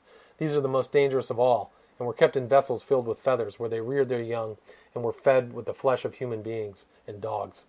And I have been allured that after our expulsion from Mexico, all these animals lived for many days upon the bodies of our comrades who were killed on that occasion. These beasts and horrid reptiles were retained to keep company with their infernal gods, and when these animals yelled and hissed, the palace seemed like hell itself. The place where the artist principally resided was named Escapulzalco, and was at the distance about a league from the city. Here were the shops and manufactories of all their gold and silversmiths, whose works in these metals and in jewelry, when they were brought to Spain, surprised our ablest artists. Their painters we may also judge of by what we now see, for there are 3 Indians in Mexico who are named Marcos de Aquino, Juan de la Cruz, and Crespilo, who, if they had lived with the Apelles in ancient times, were compared with Michelangelo or Borgante in modern times, and would not be held inferior to them. When we had been 4 days in Mexico, Cortes wished to take a view of the city, and in consequence went to request the permission of His Majesty. Accordingly, Aguilar, Donna Marina, and a little page of our generals called Orteguilla had already understood something of the language, went to the palace for that purpose. Montezuma was pleased immediately to accede, but being apprehensive that we might offer some insult to his temple, he determined to go thither in person, which he did accordingly. in same form and with the same retinue as when he first came out to meet us, but that he was on this occasion preceded by 2 lords bearing scepters in their hands, which they carried on high, as the signal of the king's approach.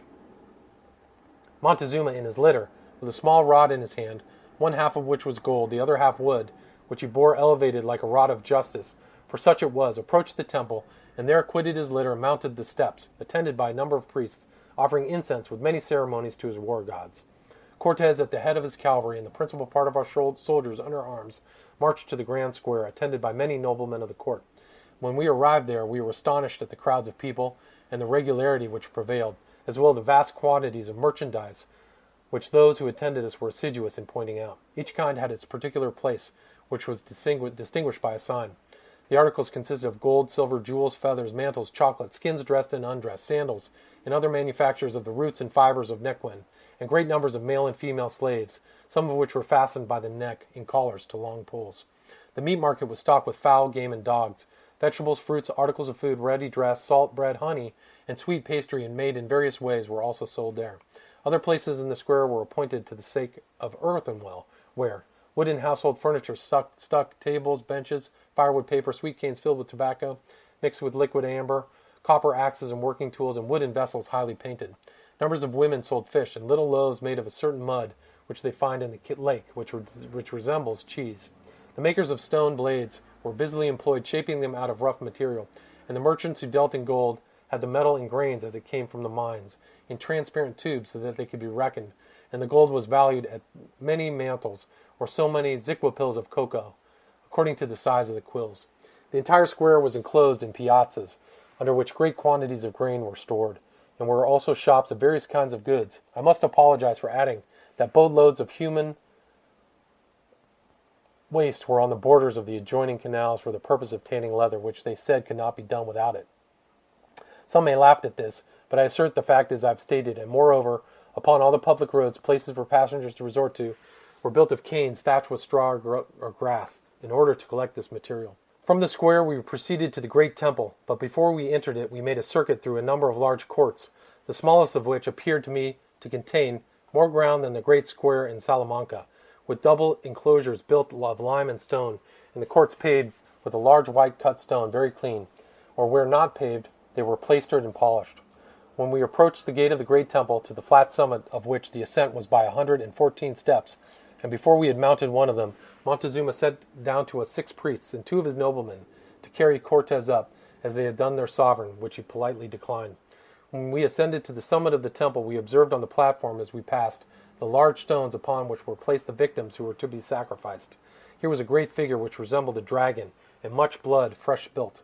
Montezuma came out from an auditory in which his accursed idols were placed, and attended by 2 priests, and addressing himself to Cortez, expressed his apprehensions that he was fatigued, to which Cortez replied that fatigue was unknown to us.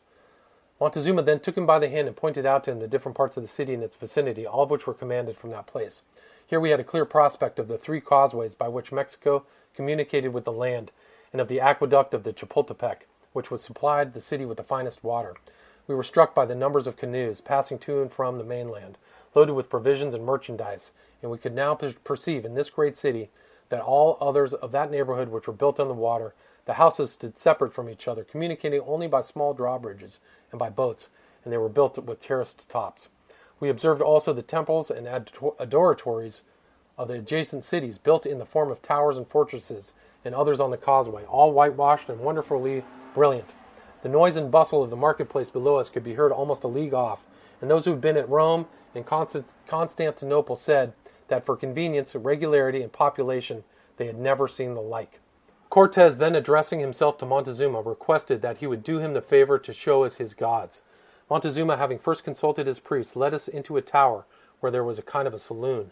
Here there were 2 altars highly adorned with richly wrought timbers on the roof, and over the altars gigantic figures resembling very fat men. The one on the right was Huitzilopochtli, their war god, with a great face and terrible eyes.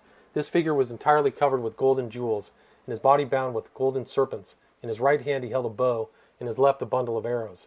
The little idol which stood by him represented his page, and bore a lance and target richly ornamented with golden jewels. The great idol had round his neck the figures of human heads and hearts, made of pure gold and silver, ornamented with precious stones of a blue color. Before the idol was a pan of incense with 3 hearts of human victims, which they were then burning, mixed with copal.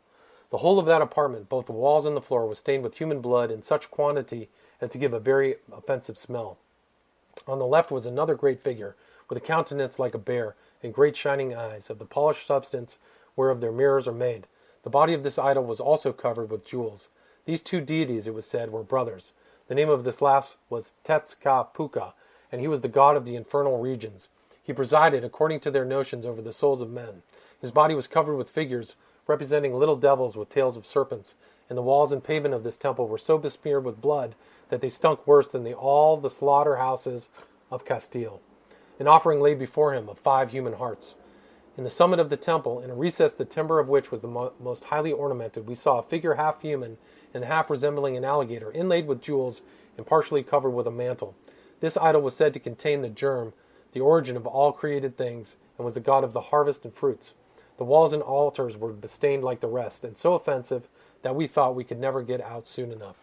In this place they had a drum of the most enormous size, the head of which was made of the skins of large serpents. The instrument, when struck, resounded with a noise that could be heard to the distance of 2 leagues, and so doleful was it that it deserved to be named the music of the infernal regions. And with their horrible-sounding horns and trumpets, their great knives for sacrifice, their human victims, and their blood-besprinkled altars, I devoted them and all their wickedness to God's vengeance, and thought the time would never arrive that I should escape from this scene of human butchery, horrible smells, and more detestable sights.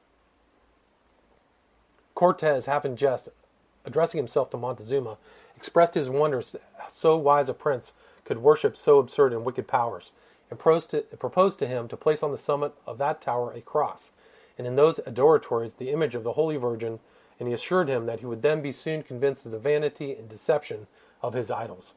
Montezuma shooed off marks of displeasure at these expressions, saying that he would not have admitted us to the temple had he thought that we would have insulted their gods, who were kind to them, who gave them health and seasonable rains, good harvests, fine weather, victories, and whatever else they desired, and whom they were in duty and in gratitude bound to worship. Cortes dropped the discourse, observing that it was time for us to go, and Montezuma, assenting, said it was necessary for him to remain to expiate by sacrifice the sin which he had committed in admitting us there. Cortes then took leave, and thus we concluded our visit to the great temple of Mexico, descending the steps with much pain to our invalid suffering by the disease ascribed to Hispaniola. Bernal Diaz continues, quote, I will now proceed to relate other matters in which, if I am not so correct as I ought to be, let it be remembered that my situation was that of a soldier who is obliged to be more attentive to the orders of his officer than to the objects of curiosity around him. The ground whereupon this temple stood was as much as 6 of the largest buildings of this country occupy. From the base it diminished to the summit, whereupon was a tower in which the idols were placed, and from the middle of the ascent to the top were 5 concavities like barbicans, but without parapets. However, there are many paintings of temples in the possession of the conquerors, one of whereof I have, and those who have seen them will easily form an idea of the outside of this temple. I have heard that at the time they laid the foundations of it, the natives of that country all made offerings of their gold, silver, and jewels, of the seeds of the earth, and of the prisoners, all of which were buried in the foundations of the building. The inquisitive reader will naturally ask how I came to know anything of this plan, which happened upwards of 1,000 years ago. I will inform him.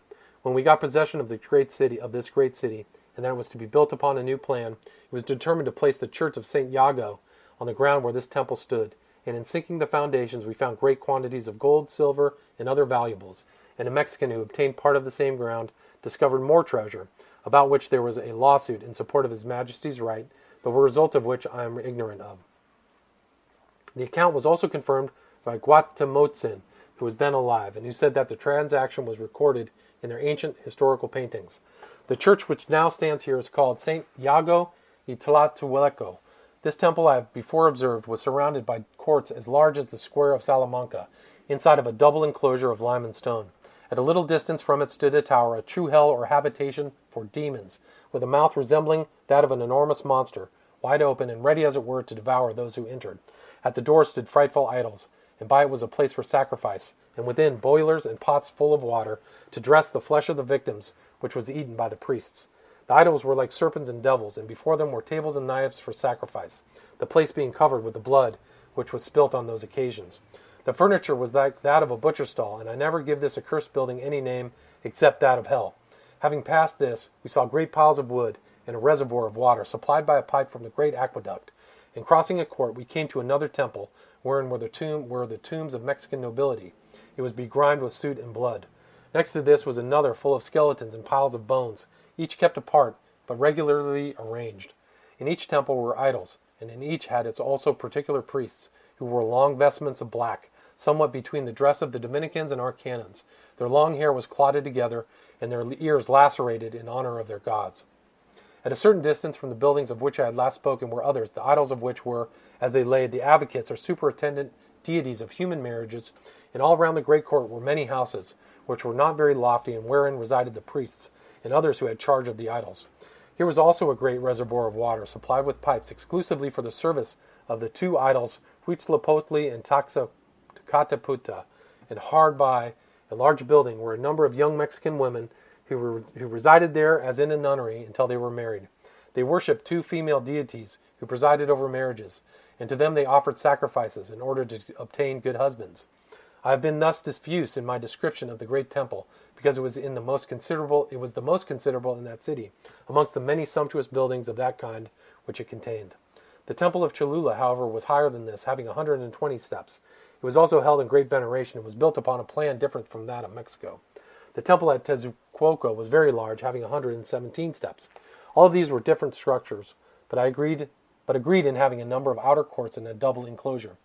One ridiculous circumstance is that in each province had their own particular gods who were supposed to have no concern of any other, so that the idols were innumerable in this country.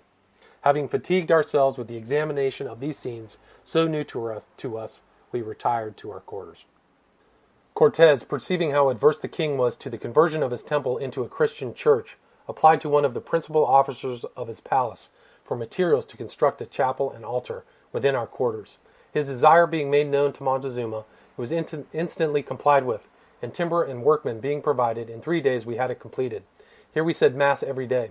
We had, however, to lament the total want of wine for the Holy Sacrament, it having been all used in the illness of Cortez, the Reverend Father, and others during the wars in Tlaxcala. However, we were constant in our devotions, as well on account of our duty as in order to impress a proper ideal of our holy religion on the minds of Montezuma and the natives. Being employed in looking out for a proper place to fix the Holy Cross, one of our carpenters observed an appearance on the wall, as if a door had been there, and lately closed up. When this was made known to Cortez, it was privately opened, and upon entering the apartment they found riches without end. The secret soon transpired, and we went, all of us, to view them. I was then a young man, and I thought that if all the treasures of the earth had been brought into one place, they could not have amounted to so much. It was agreed again to close up the door, and we had determined to conceal the knowledge of it until the proper time should offer. All right, that was part 2 of the True History of the Conquest of Mexico by Bernal Diaz del Castillo. It was published sometime in the early 16th century. These scenes took place in 1519 in the city of what was formerly the Aztec Empire. So it looks like I'll have to do a part 3, which will probably conclude it, but thanks for listening. Have a good night. Hi, this is William Ramsey. Welcome to part 3 of The Conquest of New Spain by Bernal Diaz del Castillo. I left off part 2 at the moment where Cortez is staying in the main city of the Aztecs at Tenochtitlan. We return to the narrative at the point where Cortez decides to take Moctezuma, the head of the Aztecs, hostage. Quote, "A council was now called, composed of Cortez as president, with 4 captains and 12 soldiers, whereof I was one. And having duly considered how evidently the Lord guided us, and what wise and valiant captains and brave soldiers we had, and also the fickle disposition of the Indians, who though now kind of to us might change, there was no laying how soon, and that notwithstanding the hospitality with which Montezuma treated us, he might at any moment fall into an opposite line of conduct, we resolved to follow the opinion of Cortez by adopting the most effectual measure, which was to seize and make that monarch our prisoner. As we could not know at what moment we might be perhaps poisoned in our food, and as no gift of his nor all his father's treasure could make compensation to us for the alarms and distressing thoughts which filled the minds of those of any reflection. For these reasons it was therefore agreed to adopt the measure without delay." The captains who were present proposed that Montezuma should be induced by a plausible pretext to come into our quarters, and when there to seize him, and if he resisted, to make his person answer it. And they urged that of the two great dangers, this was much the least. It was then observed by some of our soldiers that Montezuma's officers did not provide us so plentifully as first, and two of our Talascan allies had told our interpreter, Aguilar, in confidence, that they observed a bad disposition on the part of the Mexicans toward us for the last 2 days.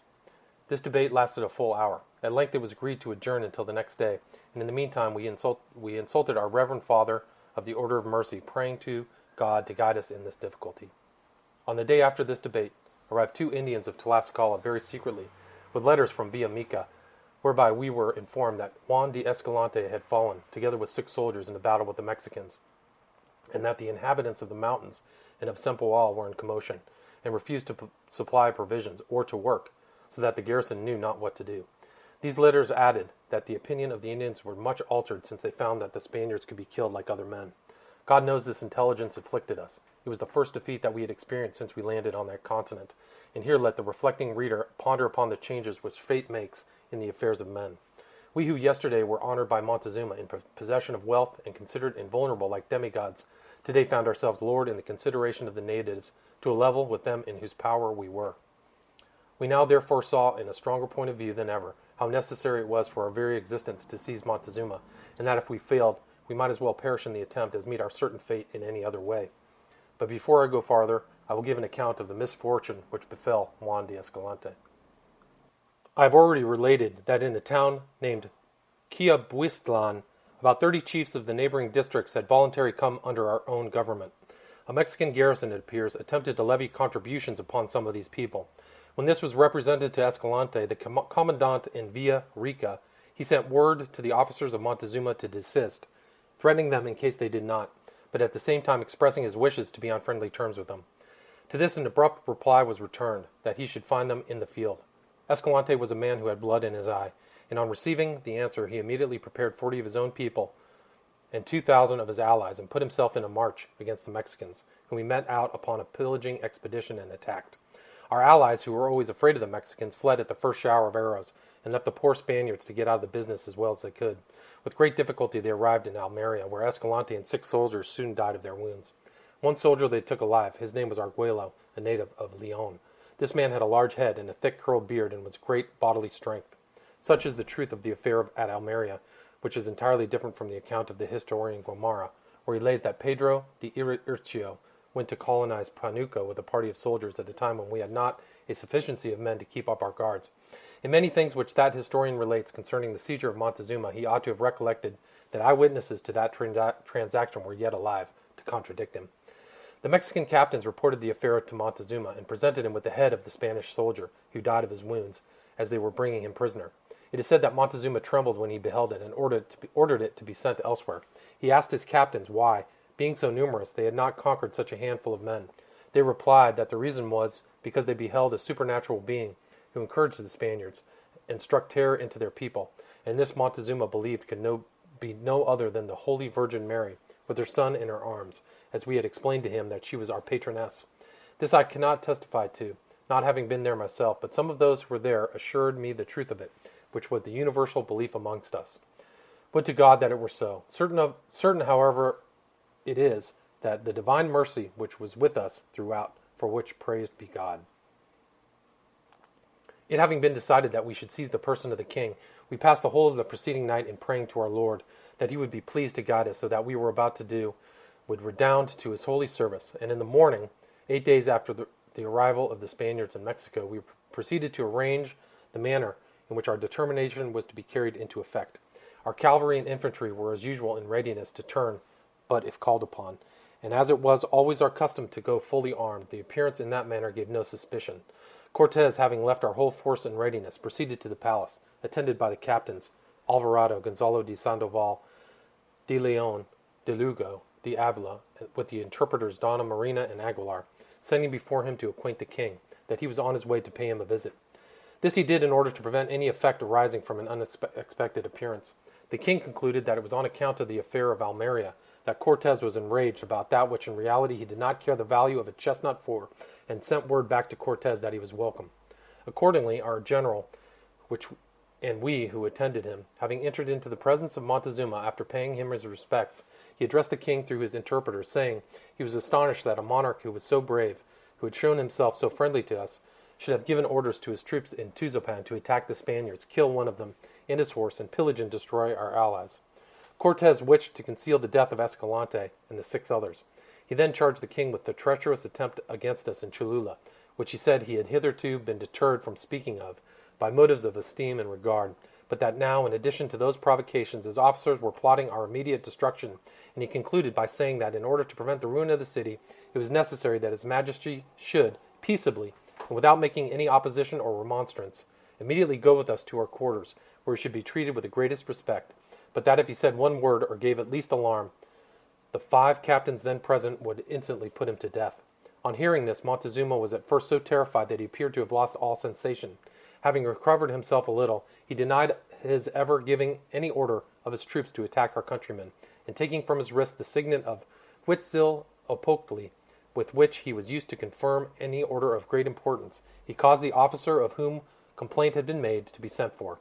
He then replied to the proposal of leaving his palace, and summoning up his dignity, said that he was not the person to be forced to take such a step contrary to his inclination. The conversation was prolonged, Cortes giving him good reasons for what he proposed, and the king replying to him with better, insomuch that above a half an hour had now elapsed.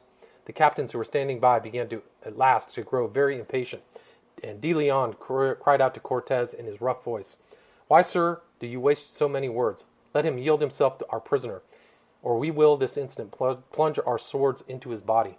Tell him this, and also that if he says a word, he dies for it. Better for us to allure our lives now, or perish at once." The manner in which this was spoken struck the king, and he asked Donna Marina the meaning of it. She, with her usual readiness, answered by requesting that he would immediately consent to what was proposed to him, and go where he should meet all respect and honor. If she perceived that he hesitated, they were resolved to put him to instant death. He then addressed Cortes and said, "I have a legitimate son and 2 legitimate daughters. Take them as hostages for me, but do not expose me as a prisoner to my own people." Cortes, however, replied, saying nothing but what was originally proposed could do, and that remonstrances were unavailing. At length he was forced to consent, upon which our captains addressed him with every declaration of esteem and respect, earnestly desiring that he would not be offended at what had passed, and that he would tell his officers and guards that he went by his own free will, and by the advice of his gods and priests. This magnificent litters were now brought, and attended by his usual guards, he proceeded to our quarters, where our post and sentinels being duly placed, he was received and entertained with every mark of respect. He was soon waited on by the princes of his family and the chief nobility of Mexico, who came to know the cause of the step that he had taken, and also if it was his wish that they should attack us. But he replied that it was his intention to stay with us for a few days, and that whatever further commands he had for them, he would signify in due time, but charge them with nothing to disturb the city. Thus was the seizure of the great Montezuma effected. He was attended while he was with us in the same manner as his own palace. His wives, family, and officers were with him, and he bathed every day. He appeared calm and resigned, and had always in his presence 20 counselors or chiefs. Ambassadors came to him on affairs of importance from distant countries, to either deliver tribute or with business which he had dispatched. I recollect that however great the prince or chief might be, before he entered the king's presence he took off his rich dress, and put on a plain one of the coarse manufacture of Nequin, and in this habit, and barefooted, approached the royal apartments, which he entered, not directly, but by making a circuit by the wall, and having come, with his eyes cast down upon the ground, into the presence of the king, he made 3 profound bows, and addressed him, calling him Lord, my Lord, great Lord. He then displayed before him a cloth whereon was painted and represented the business on which he came, the particulars of which he pointed out to him with little rods or wands, delicately wrought and polished. During this time 2 old lords stood by the king, and as soon as they attentively considered with all the particulars, they gave their opinions upon it to Montezuma, who dispatched the affair with a few words. The person who had brought it then, without making any reply, withdrew from the king's presence, making 3 profound bows, and keeping his face toward the throne till out of sight. And as soon as he was out of the royal apartments, he put on his rich dress and walked about the city. The messengers who, as it had been mentioned, were dispatched with the royal signet to arrest and bring to Mexico the officers of whom our general had complained, soon returned with them. Upon their arrival, and being brought into the monarch's presence, I do not know what passed, but he immediately sent them to Cortes to do with them as he thought fit. Being examined when the king was not by, they avowed all that had happened, and said that they did it by the orders of Montezuma, which were, that if should it be necessary recur to force, to obtain the tribute due, and attack the Spaniards if they appeared in support of his refractory subjects. Montezuma being charged by Cortes with this, which now appeared, he endeavored to exculpate himself as well as he could. But Cortes told him that although his participation in the guilt of his officers was evident, and although the orders of our monarch were to punish with death all who inflicted death, yet such was his regard for him that he would sooner lose his own life than do his majesty an injury. All these assurances, however, could not remove the fears of Montezuma. As to the officers, Cortes sentenced them to be burnt alive in front of the palace of their king. This was immediately proceeded upon during the time of its taking place, and in order to prevent any impediment occurring, he also ordered that Montezuma should be put in irons. When this was doing, the unfortunate king could no longer suppress his emotions at the indignity, but wept aloud. In this situation he remained until the execution was over, at which time Cortes, attended by his 5 captains, went to his apartment, and with his own hands freed him from the irons, alluring him that he was dearer to him than even a brother, and that he trusted soon to be able to make his dominions exceed double their present extent, and also that if he wished to go to his palace he was at perfect liberty to do so. Montezuma's spirit was now broke, and the tears ran down his cheeks while Cortes was speaking. He declined the offer with thanks, knowing well the emptiness of his words, and added, he considered it most prudent to remain where he was in order to prevent disturbance and insurrection in the city. What we understood and certainly was the case was that Cortes had caused the interpreters to say that though he was inclined to release him, the other officers never would allow it. As soon as Montezuma had given his answers, Cortes threw his arms around his neck and protested that he loved him as himself. The king then asked of him his page Orteguilla, a youth who had already learned the language, and Cortes immediately complied with his request, whereupon Orteguilla afterwards remained about the person of the king, a circumstance very useful to both him and to us. Montezuma was very partial to the youth, from whom he was constantly used to inquire particulars relative to Europe, and Orteguilla, from his knowledge of the language, was able to communicate to us whenever he observed, and that was of great importance for us to know. Thus Montezuma remained amongst us, treated with the greatest respect, no officer or soldier or even Cortes himself coming into his pretense or passing him without pulling off his helmet, as he always treated us most kindly and courteously. The officers of Montezuma were publicly executed, as I have related, were 4 in number. Their names were Quetzal Papoca, who was the principal, Coatl, Quiabuitli, and another whom I have forgotten, nor is it of much importance. As soon as this chastisement was known throughout the different provinces of New Spain, it struck universal terror, and the people on the coast returned to their submission. Now let the curious consider upon our heroic actions. First, in destroying our ships and therewith all hope of retreat.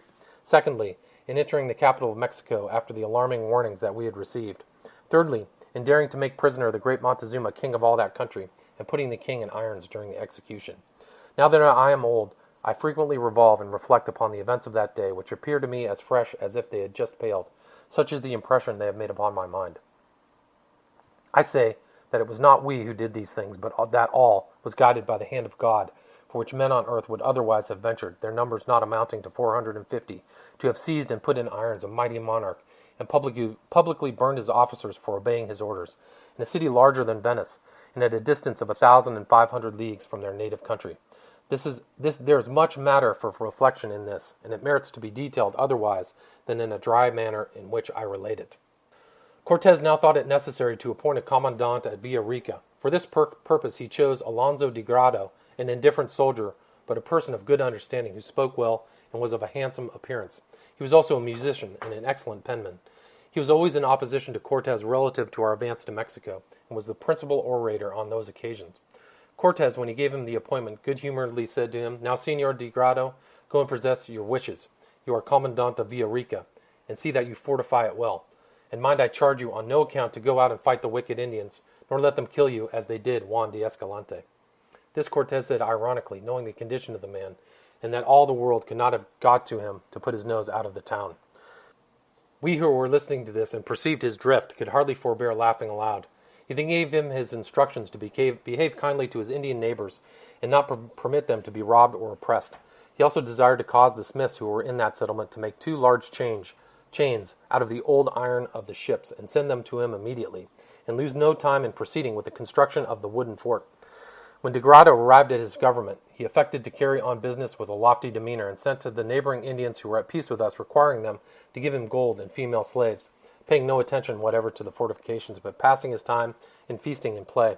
What was worse, he combined with the adherents of Velasquez, offering to put him in possession of the post he was entrusted with. These things being soon communicated to Cortes, he repented for his imprudent step in appointing to such a place a man whose bad disposition he knew well. He also foresaw that Velasquez must sooner or later find out that he had lent agents to old Castile, and would probably send a force against us. For these reasons, it was necessary that he should have a person of confidence in command at Villarica. Therefore he sent Sandoval, who was now Alguazil Mayor, with whom went Pedro de Irrichio, already mentioned, who gained the confidence of Sandoval, a good-natured man, by diverting him with anecdotes of the families of the Count de Urena and Don Pedro Giron, which he had served. De Irrichio, by means of this, gained favor so completely that he never ceased promoting him till he had got him the rank of captain, instead of which promotion, for the licenses he gave his tongue, for which Sandoval at times reprehended him, he deserved to have been well punished. Sandoval, on his arrival at Villarica, immediately arrested de Grado and sent him prisoner to Mexico under a guard of Indians, according to the orders of Cortes. The new governor soon made himself very popular among the natives for his affability and humanity, and he immediately began to put the fort into proper repair. Cortes would not see de Grado on his arrival, but confined him to the stocks, where he remained for 2 days. I recollect that the timber whereof these things were made has a strong smell of garlic. De Grado, who was a man of great plausibility, at last made his peace, and was employed, not in a military capacity, but in one conformable to his talents, being given the office of contador, which had been held by Avila, who was sent as pure procurador to the island of St. Domingo. Sandoval had orders to send the ironwork necessary for the construction of 2 vessels, which he punctually executed, and the various articles arrived safely in Mexico.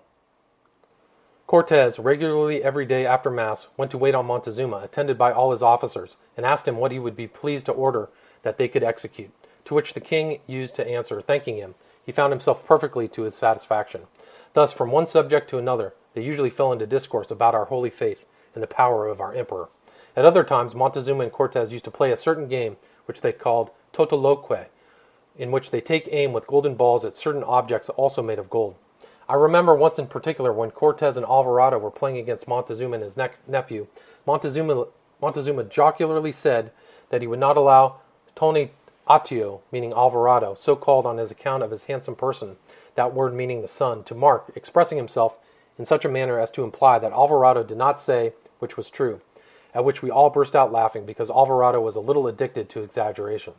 When Cortes gained, he gave his winnings to those about Montezuma, and when the king gained, he did the same to our soldiers of the guard.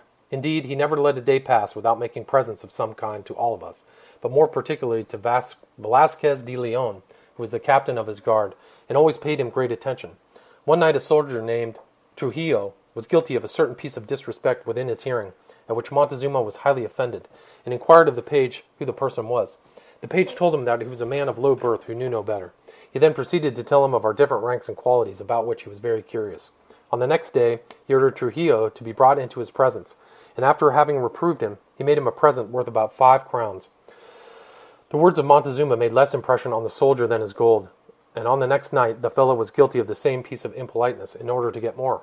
Of this Montezuma complained to Velasquez, who ordered the man to be relieved and severely reprimanded him. Another soldier one night complained that he was ill, cursing this dog of an Indian, meaning Montezuma, who gave them so much trouble. This being overheard by the king, who discovered what he had said, he complained thereof to Cortes, by whose command the man was immediately whipped, notwithstanding he was a very good soldier. His name was Pedro Lopez. After this example, strict discipline and silence were kept by the guard, to the great satisfaction of the king, who was very kind to us, knew us all, and spoke to us by our names. I was at this time a stripling, and always behaved to him with great respect. His page had told him that I had been twice upon his coast before the arrival of Cortes, and I desired the page to mention to him that instead of gold or mantles, he would oblige by giving me a handsome Indian girl. This request he graciously complied with, calling me to him, saying, Bernal Diaz del Castillo, the young woman I present to you is the daughter of one of my principal nobility. Treat her well, and her friends will give you gold and mantles, as much as you can desire. I kissed his majesty's hand, thanking him for his favors, and praying to God to prosper him, to which Montezuma replied, saying, It seems to me that Del Castillo is of a noble condition. Wherewith he ordered me 3 plates of gold and 2 loads of mantles. I will now relate some more particulars of his course of life. In the morning, having paid his devotions, he ate a slight breakfast, not of meats but vegetables, such as agi or pepper, and then remained a full hour hearing business in the manner I've already described. The number of judges or counselors who attended upon him at those times amounted to 20. His numerous mistresses he used to marry to his officers and particular friends. Some of them fell to our lot. Mine was called Donna Francisca, a lady of high birth, as she shewed by her manners. Thus sometimes amusing himself and sometimes meditating on his situation, the great Montezuma passed the days of his confinement amongst us. The materials being arrived, Cortes requested that the king would give him permission to construct 2 vessels for the purpose of amusing himself upon the water, and also that he would order his carpenters to assist. The oak timber was only at the distance of about 4 leagues, and Montezuma having given his consent, the work went on so expeditiously by the number of Indian carpenters, and was so ably conducted by our principal builder, Martin Lopez, that in a very short space of time they were built, launched, and rigged, with an awning over each. Montezuma at this time requested permission from Cortes to pay his devotions and perform sacrifices, in order that his friends and subjects might see that he lived among us by the order of his gods and his own choice. Cortes returned for answer, and that in doing so, it was his business to beware how he did anything whereby to lose his life. For that he would send a guard of officers and soldiers with him, giving them strict orders to kill him instantly, in case there appeared to be anything like a commotion. With this caution he gave him his permission to visit his temple.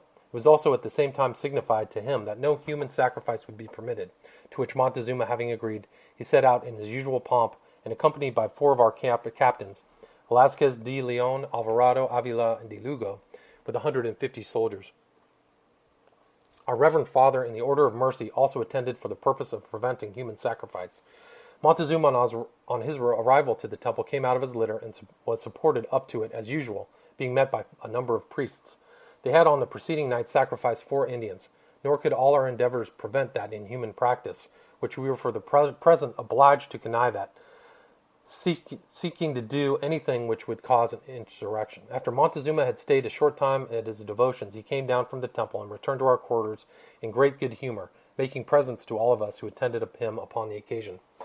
The vessels were now afloat upon the lake, fully equipped and manned with expert sailors, and they obeyed both sail and oar, so as to answer our utmost expedition. When Montezuma was informed of it, he requested Cortes to permit him to go hunting in a certain district, which was prohibited to all others on pain of death. Cortes assented, warning him that his life paid for the forfeit of any attempt at a rescue, and he offered him the use of his ships to go there, which Montezuma was greatly pleased with and accepted. The swiftest sailing vessel conveyed the king and his suite, and the other was occupied by his son and a number of the nobility. All were attended also by a vast number of boats, great and small.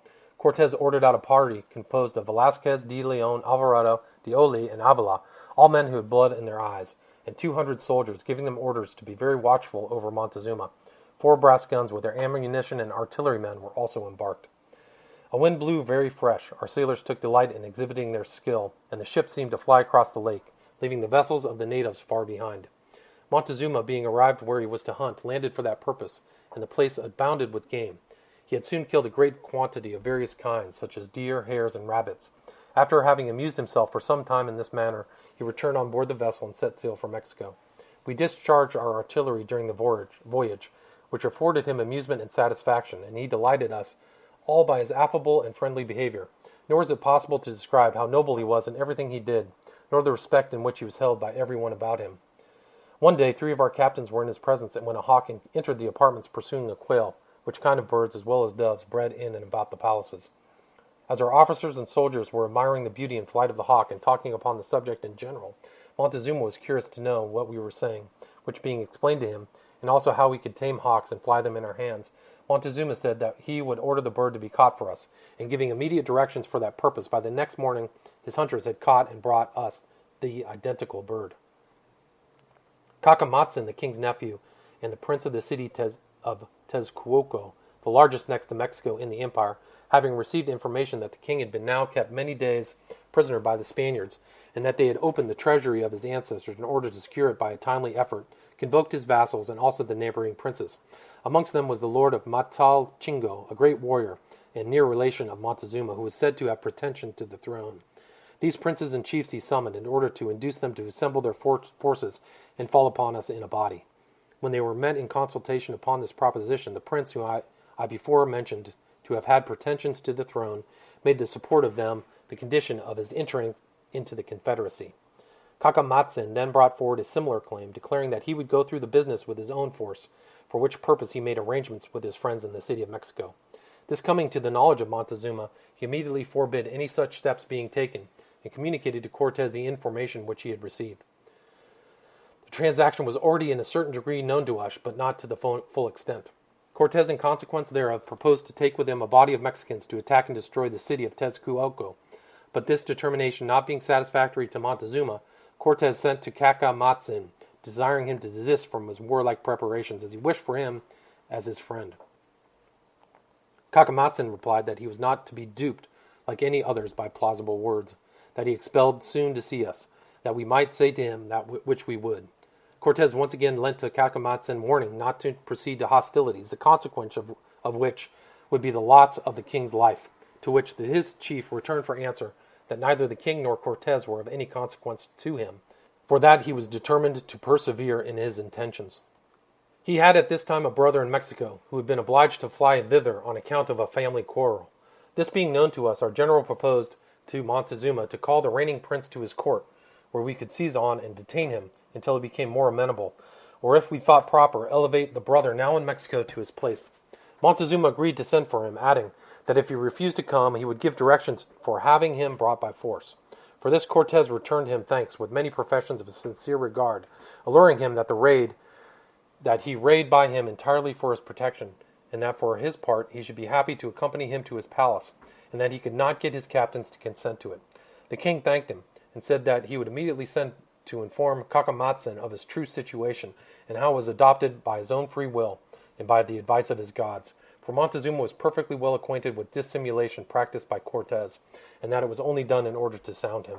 Montezuma, according to his promise, sent a message to the prince, who perfectly understood the manner in which it was obtained, and declared his determination to attack us in 4 days, saying that his uncle the king was a pitiful monarch, and no better than a hen, for not having attacked us as he advised him at the pass of Chalco. That for his part he was determined to avenge the wrongs that had been committed on us upon Montezuma and the country, that if in doing the throne of Mexico fell to his lot, he would liberally reward those who supported him. Some of the chiefs who had heard these declarations had scruples upon the subject, objecting to go to war without the orders of their sovereign. This filled the prince with rage, especially when they proposed to send to him for his instructions, and he caused 3 of them to be taken prisoners, and the others who were present, intimidated thereby, declared their determination to support him. He then sent a message to Montezuma representing the disgrace in which he was fallen, by connecting himself with wizards and magicians, and that he would come and put us all to death. Montezuma was highly offended at this, and taking off a seal, he entrusted it to the care of 6 of his captains, commanding them to go and shew it to certain persons who he named, as knowing they were not on terms of friendship with the prince, and to signify them his orders, that they should seize Cacamatzin and send him to his presence. Accordingly, they entered where the prince was, discoursing with some of his chiefs relative to his expedition, and having secured him, together with 5 others, embarking them in a piragua, they brought him to Mexico, where Cacamatzin was placed in one of the royal litters and conducted into the presence of Montezuma. The king, after having reproached him for his disobedience and treason, delivered him to Cortes to do what he thought proper with him, releasing the other prisoners. Cortes thanked the great Montezuma and made arrangements that the brother of Cacamatzin should succeed the principality by the name of Don Carlos, and he was accordingly invested with this dignity in the presence of Montezuma. The other chiefs who had joined in the measures of Cacamatzin absented themselves from court through fear, but were shortly made prisoners and brought to Mexico in chains. Thus was concluded this important business to our entire satisfaction. We continued still paying our court to Montezuma in the manner so great and generous a prince deserved, never sitting down, not even Cortes himself, in his presence until the king commanded it. The conversation frequently turned upon our holy religion, and the truths thereof seemed to be every day making more impression upon the king's mind. Cortes now entered again upon the subject of Montezuma's acknowledging the sovereignty of our emperor, to which Montezuma replied that he would summon the princes of his vassals, which he accordingly did, and nearly the whole of them attended within the space of 10 days. Among the few who absented themselves was the relation of Montezuma's already spoken of, and as of extraordinary prowess in war, who returned for answer that he would neither come or pay any more tribute. The king was incensed at this, and sent officers to apprehend him, but without success. The princes being assembled, and the little page present, Montezuma reminded them of the ancient prophecies, whereby they were told that from these parts where the sun rises, men were to come to rule the country, and that with their arrival should seize the empire of the Mexicans. The king added that for his part he believed we were the people spoken of, that he had sacrificed to his gods, requesting in vain an answer from them, but they referred him to the former ones, and commanded him to ask no more, whereby he concluded their will to be that obedience should be yielded to the King of Castile, for whom these strangers were vassals. I now, continued he, beseech you to give them some token of submission. They require it of me. Let no one refuse. For 18 years that I have reigned, I have been a kind monarch to you. You have been faithful subjects to me. Since my gods will have it so, indulge me by this one instance of obedience. The princes, with many sighs and tears, promised Montezuma, who was still more affected than them, that they would do whatever he desired. He then sent a message to Cortez, telling him that on the ensuing day he and his princes would tender their allegiance to His Majesty our Emperor. This they accordingly did at the time appointed, in the presence of all our officers, many of our soldiers, not one of whom who could refrain from weeping, in beholding the agitation and distress of the great and generous Montezuma. Cortez and his captains being in the presence of Montezuma, conversing about indifferent subjects, the general took an opportunity to ask some questions relative to the gold mines. Montezuma told him that the richest were in the province of Zacatuala, and he gave an account of the manner in which the gold was obtained, and which was, by washing the earth, the small grains of metal sinking to the bottom. He also informed Cortez that they obtained it in 2 rivers in the province of Guertepeque, where the natives did not obey him, but that if Cortez would send some troops thither, he could order his officers to conduct them. Cortez thanked the king, and pitched upon the pilot of Umbria and 2 soldiers to examine the mines of Zacatula. To those in the Chincantecan and Zapotecan territories he sent a captain named Pizarro, a young man, his relation. But at the time the names Pizarro and Peru were equally unknown. The latter took with him 4 soldiers used to mining, and 4 noble Mexicans. Montezuma then presented Cortez with a map admirably painted in cloth of the whole northern coast, so far as Tabasco, in extent 140 leagues. Among the rivers was that of Guacahualca, which Cortez determined to have examined, and Diego de Ordaz, offering himself, was accepted by Cortez contrary to his own inclination, as he was a person from whose advice and judgment he derived great advantage. Montezuma told de Ordaz that his power did not extend to where he was going, and that if he wished for the assistance of his frontier garrisons, he was welcome to take them. The first who returned was Gonzalo de Umbria. He brought with him gold to the value of 300 crowns, and reported that the mines would be very valuable if they were as expert at business there as in Santo Domingo or Cuba. 2 principal persons in that country also attended him to Mexico, and brought a present of gold to about 100 crowns value, offering to become His Majesty's subjects. Thus, having ascertained the situation of the mines was a matter of great satisfaction to Cortez. Umbria described the country in which he had been as very rich and populous, and indeed he and his companions seemed to have returned no way the worse for their journey, and Cortez intended that it should be so, in order to make up their former differences. Diego de Ordaz reported that he had passed through very populous districts, and had been universally well received, that he had met with bodies of the troops of Montezuma on the frontiers, of whose outrages the inhabitants made heavy complaints, for which de Ordaz severely reprehended the military chiefs, threatening them with the punishment of the Lord of Nahuatlan. Proceeding towards the river, he was hospitably received by the caciques and inhabitants of the neighboring country. On sounding the mouth of the river, they found 3 fathom water at low tide, in the shallowest part, and within the bar water sufficient for large ships, it still deepening as they went higher up. He also found a place fit for a naval establishment, where the natives came to him and offered themselves as vassals to His Majesty, complaining bitterly of Montezuma and his officers. They also pointed out to our people the place where, in a late action, had killed many of his troops, which they had in consequence named Quilameque, which is to say the place of the slaughter of the Mexicans, giving to them a most opprobrious epithet. He further represented the soil of the country is fit for cattle and tillage, and the port is well situated for trade with Cuba, St. Domingo, and Jamaica, but disadvantageous in regard to his distance from Mexico and the morasses in its neighborhood. Pizarro mourned from Tustapeque with gold and grains to the value of 1,000 crowns. He related how he ascended into the mountains inhabited by the Chinkatecans, who sallied out under arms and refused to suffer the Mexicans to come to them, vowing that they would kill them if they attempted it. But our people were admitted willingly, and they obtained gold in its native place with a rough surface. Pizarro brought with him certain of the chiefs of the country, who wished to renounce the Mexican yoke and become subjects of His Majesty. These Cortez received most kindly and dismissed to their homes with a promise of support and protection. He then inquired for other soldiers, to which Pizarro replied that the country being rich and the people well inclined to us, had left them to make a plantation of cocoa to collect stock and birds. and also for the purpose of exploring the rivers and mines. Cortez said nothing at the time, but severely reprimanded him in private for going beyond his orders and employing the soldiers in such ridiculous pursuits. He also immediately sent off a messenger with orders for them to return to their headquarters. Cortez now demanded of Montezuma a general contribution of gold to be made through the whole extent of his territories to our emperor, and also that the king should deliver to us his treasure for the same purpose. Montezuma immediately sent his officers to those districts where the mines were, requiring a quantity of plates of gold, of the usual size paid in tribute, 2 of these being sent as a standard. He at this time, however, remarked to Cortez that for many of his districts gold was not to be expected in any considerable quantity, the people only possessing such toys as had been transmitted to them from their ancestors. Much gold was immediately transmitted from the rich provinces, but when the order was received by the refractory lord, who was nearly related to Montezuma, the answer which was returned to us was he would pay no tribute, for that he had as good a right to the throne of Mexico as Montezuma himself. This greatly enraged the king, who immediately sending trusty officers with his token, the seal, they apprehended and brought this chief to Mexico. When he came into the presence of the king, he behaved with such insolence to him as appeared to border upon madness. And Cortez, learning of these particulars, and also that Montezuma had ordered him to be put to death, interceded in his favor and obtained leave to keep him in his custody.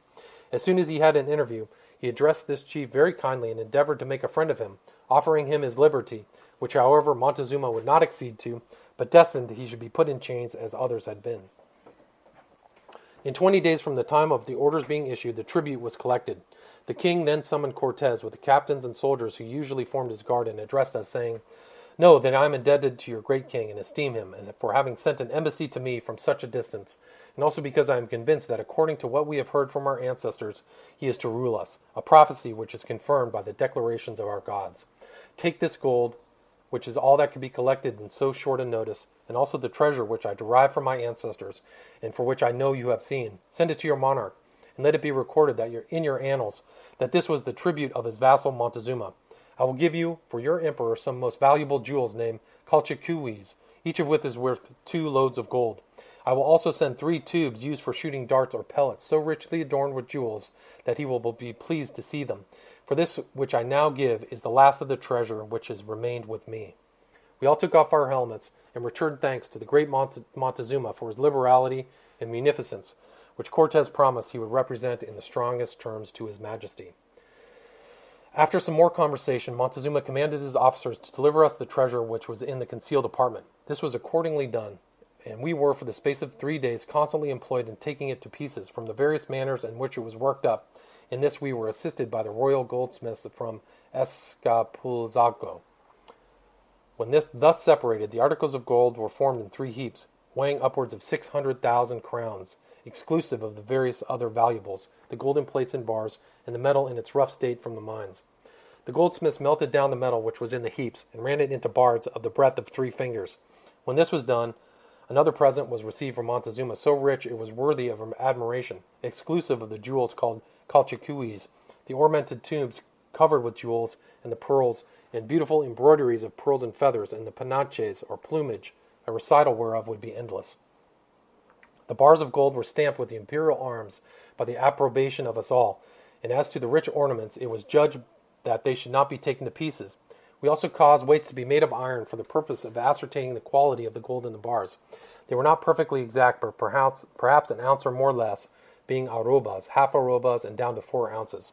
The officers of His Majesty valued the gold altogether, and exclusive of silver and ornaments, at 100 shares to the officers' ornaments, at 100,000 crowns, but some said it amounted to more.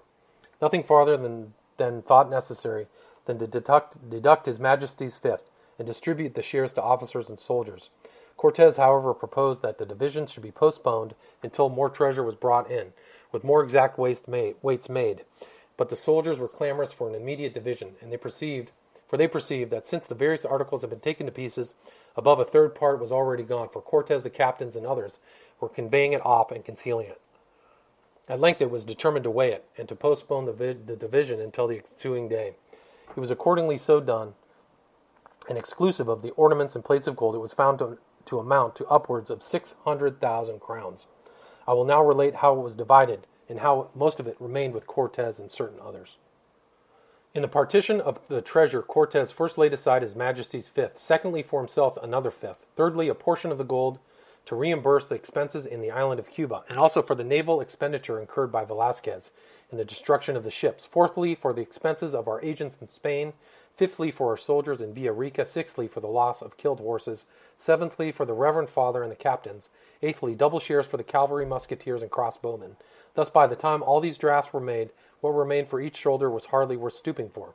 Many refused to take their shares, and the whole nearly remained with Cortez. We were obliged to be silent, for to whom could we appeal for justice? Some at length took their shares at 100 crowns, then cried out for more. These men's mouths Cortez stopped, giving privately a little to one and a little to another, with promises in abundance on condition they kept themselves quiet. That which was allotted to the soldiers in Villarica went no better, as shall be related in its place, and such was the result of the division of Montezuma's treasure. Our captains got chains of gold made for them by the king's workmen. Cortez also had similar works executed for him, together with a service of plate. Many of our soldiers who had lined their pockets well did the same, and deep gaming went on, day and night, with cards made out of the heads of drums, and thus we passed our time in Mexico. Quitting for the present the subject of Montezuma's gold badly divided and worse employed, I will relate what happened to a poor fellow, one Cardenas, a pilot and native of Triana. He had a wife and children, and like many others of us, little or nothing to give them. When he perceived that all that is this immense treasure of Montezuma's had dwindled into a share of 100 crowns, and that he, after all his battles, had nothing to expect in the future but hard blows, it made such an impression on him that he expressed himself so loudly that it could not but come to the ears of Cortez. Accordingly, when he heard all that, and much more, which had been said, he called us together, and in a long set speech gave us great many honeyed words, with which he had an extraordinary facility of doing, wondering how we could be so solicitous about a little paltry gold, when the whole country soon would be ours, with its rich mines, wherewith there was enough to make us great lords and princes, and I know not what. To the more loud he gave all some small presents, and to Cardenas he secretly promised to send 300 crowns for his wife and child. This Cardenas was afterwards very troublesome to him. As all men are avaricious, as with most the desire requiring increases with what they possess, and as it was well known that a great quantity of valuable pieces of gold was taken out of the treasury, suspicion naturally fell on several. Juan Velasquez de Leon, he had then some large chains of gold and trinkets and ornaments of that metal in the hands of the king's workmen, and the treasurer Mejia, knowing of it, and also how he had procured the gold, laid claim to them. But De Leon resisted, saying it had already been given to him by Cortez, before it was ran into bars, to which the treasurer replied that Cortez had concealed enough and taken enough from his soldiers already, without giving him so great a quantity. The quarrel rose so high between them, both being valiant men, that they drew their swords, and before they could be parted, each had received 2 wounds. Cortez, on hearing it, ordered them to be put to arrest, and in chains. This he did to keep up appearances, having privately spoken to De Leon, who was his particular friend, and desired him to submit quietly, and the other he released in consideration of his office as treasurer. Velasquez was a strong man, and used to walk much backwards and forwards in the apartment where he was confined. Montezuma, hearing the rattling of his chains, inquired who it was, and being told, he interceded with Cortez for him on the first opportunity. Cortez, laughing, replied that Velasquez was a mad fellow, and if he did not keep him confined, he would go up and down the country robbing the Majesty's subjects of their gold. The good king said if it was only on that account that he was detained, he would supply his wants, and begged that he might be released. Cortez affected to make a favor of it, but at length agreed, declaring that he would banish him from his headquarters. Accordingly, he went as far as Cholula, but in 6 days returned, richer by the king's gold than he went. After this, Cortez and Mejia were never great friends.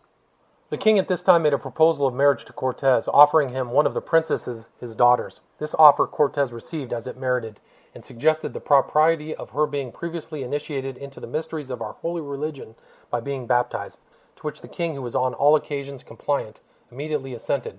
He, however, continued as attached as ever to his worship and sacrifices, which put Cortez and his captains to a dilemma, but it thought most consistent with their duties as Christians to incur the danger of insurrection and destroy the idols of the Mexicans in order to plant the true cross in their place. Or if that was found impossible, we resolved to content ourselves for the present with making a chapel for the Christian worship in the temple. 7 officers and soldiers attended Cortez when he waited on Montezuma to signify to him our resolution. When it was made known to him, and he saw the violence with which the measure was determined to be carried into effect, he earnestly begged permission to consult his priests and Cortez, appearing touched with his situation, made signs to the officers and soldiers to retire, and leave the king with him and the reverend father.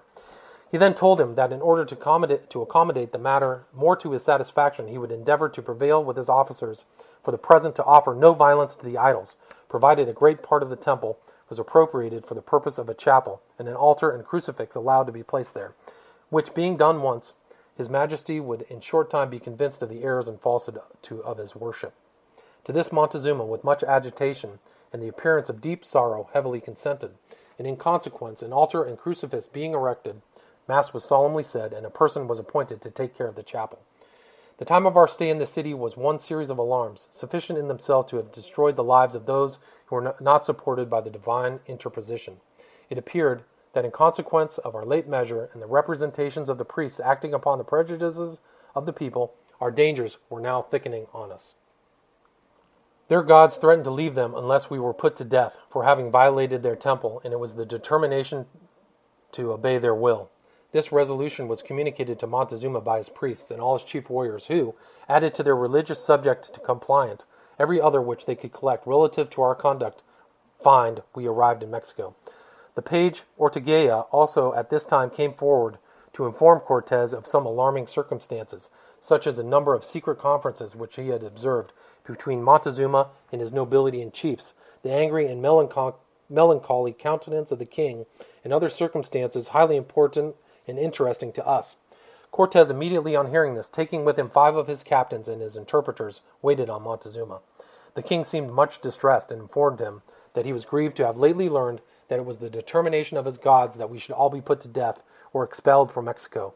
He therefore, being our sincere friend, recommended it to us on no account to run the risk, but to save our lives, whilst it could be done by a speedy retreat. Cortez and the rest could not conceal their uneasiness on hearing this, and no wonder. The general, however, immediately replied that he was on that occasion much grieved at 2 things. One was not having his vessels ready for the purpose of returning. The other, that in case of his doing so, he should be under the necessity of taking his majesty with him, in order to present him to his sovereign the emperor. He therefore entreated Montezuma that he would restrain his priests and warriors until he should have time to build 3 ships, saying if this were not acceded to, we were all resolved to die to the very last man. And as a proof of the sincerity of his determination to depart, he declared that he would immediately send his shipbuilders to fell wood and construct the vessels on the coast. The determination of Cortez to bring Montezuma with him made that monarch more distressed and dejected than ever.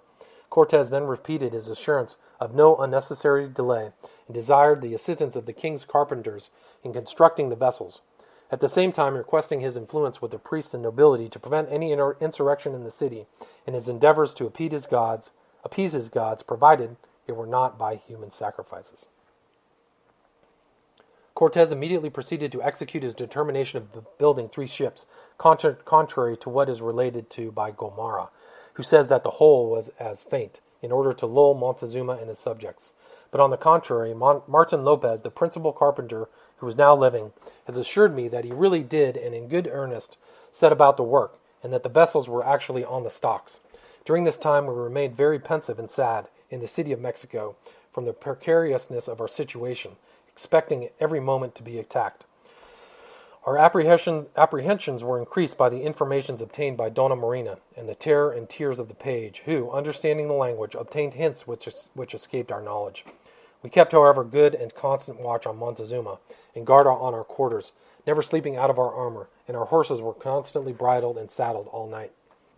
Without meaning to boast, I say of myself that my armor was to me as easy as the softest down, and such is my custom, that when I now go to the rounds of my district, I never take a bed with me unless I happen indeed to be attended by strange cavaliers, in which case I do it only in order to avoid the appearance of poverty or penuriousness, but by my faith, even when I have one, I always throw myself on it in my clothes.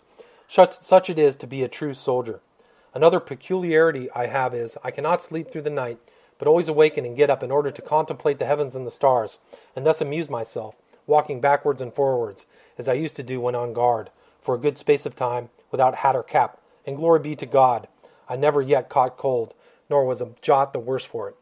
And this the reader must pardon me for mentioning, if it not being from vanity, but that I wish to know what kind of men we, the true-bred soldiers and real conquerors of Mexico, were. Okay, that was the end of part 3. Look forward next week to part 4, which will contain the flight of Cortez and his soldiers from the city of Mexico and the eventual return of the conquistadors with their Indian allies to destroy the main city of the Mexicans, Tenochtitlan. Thank you for listening.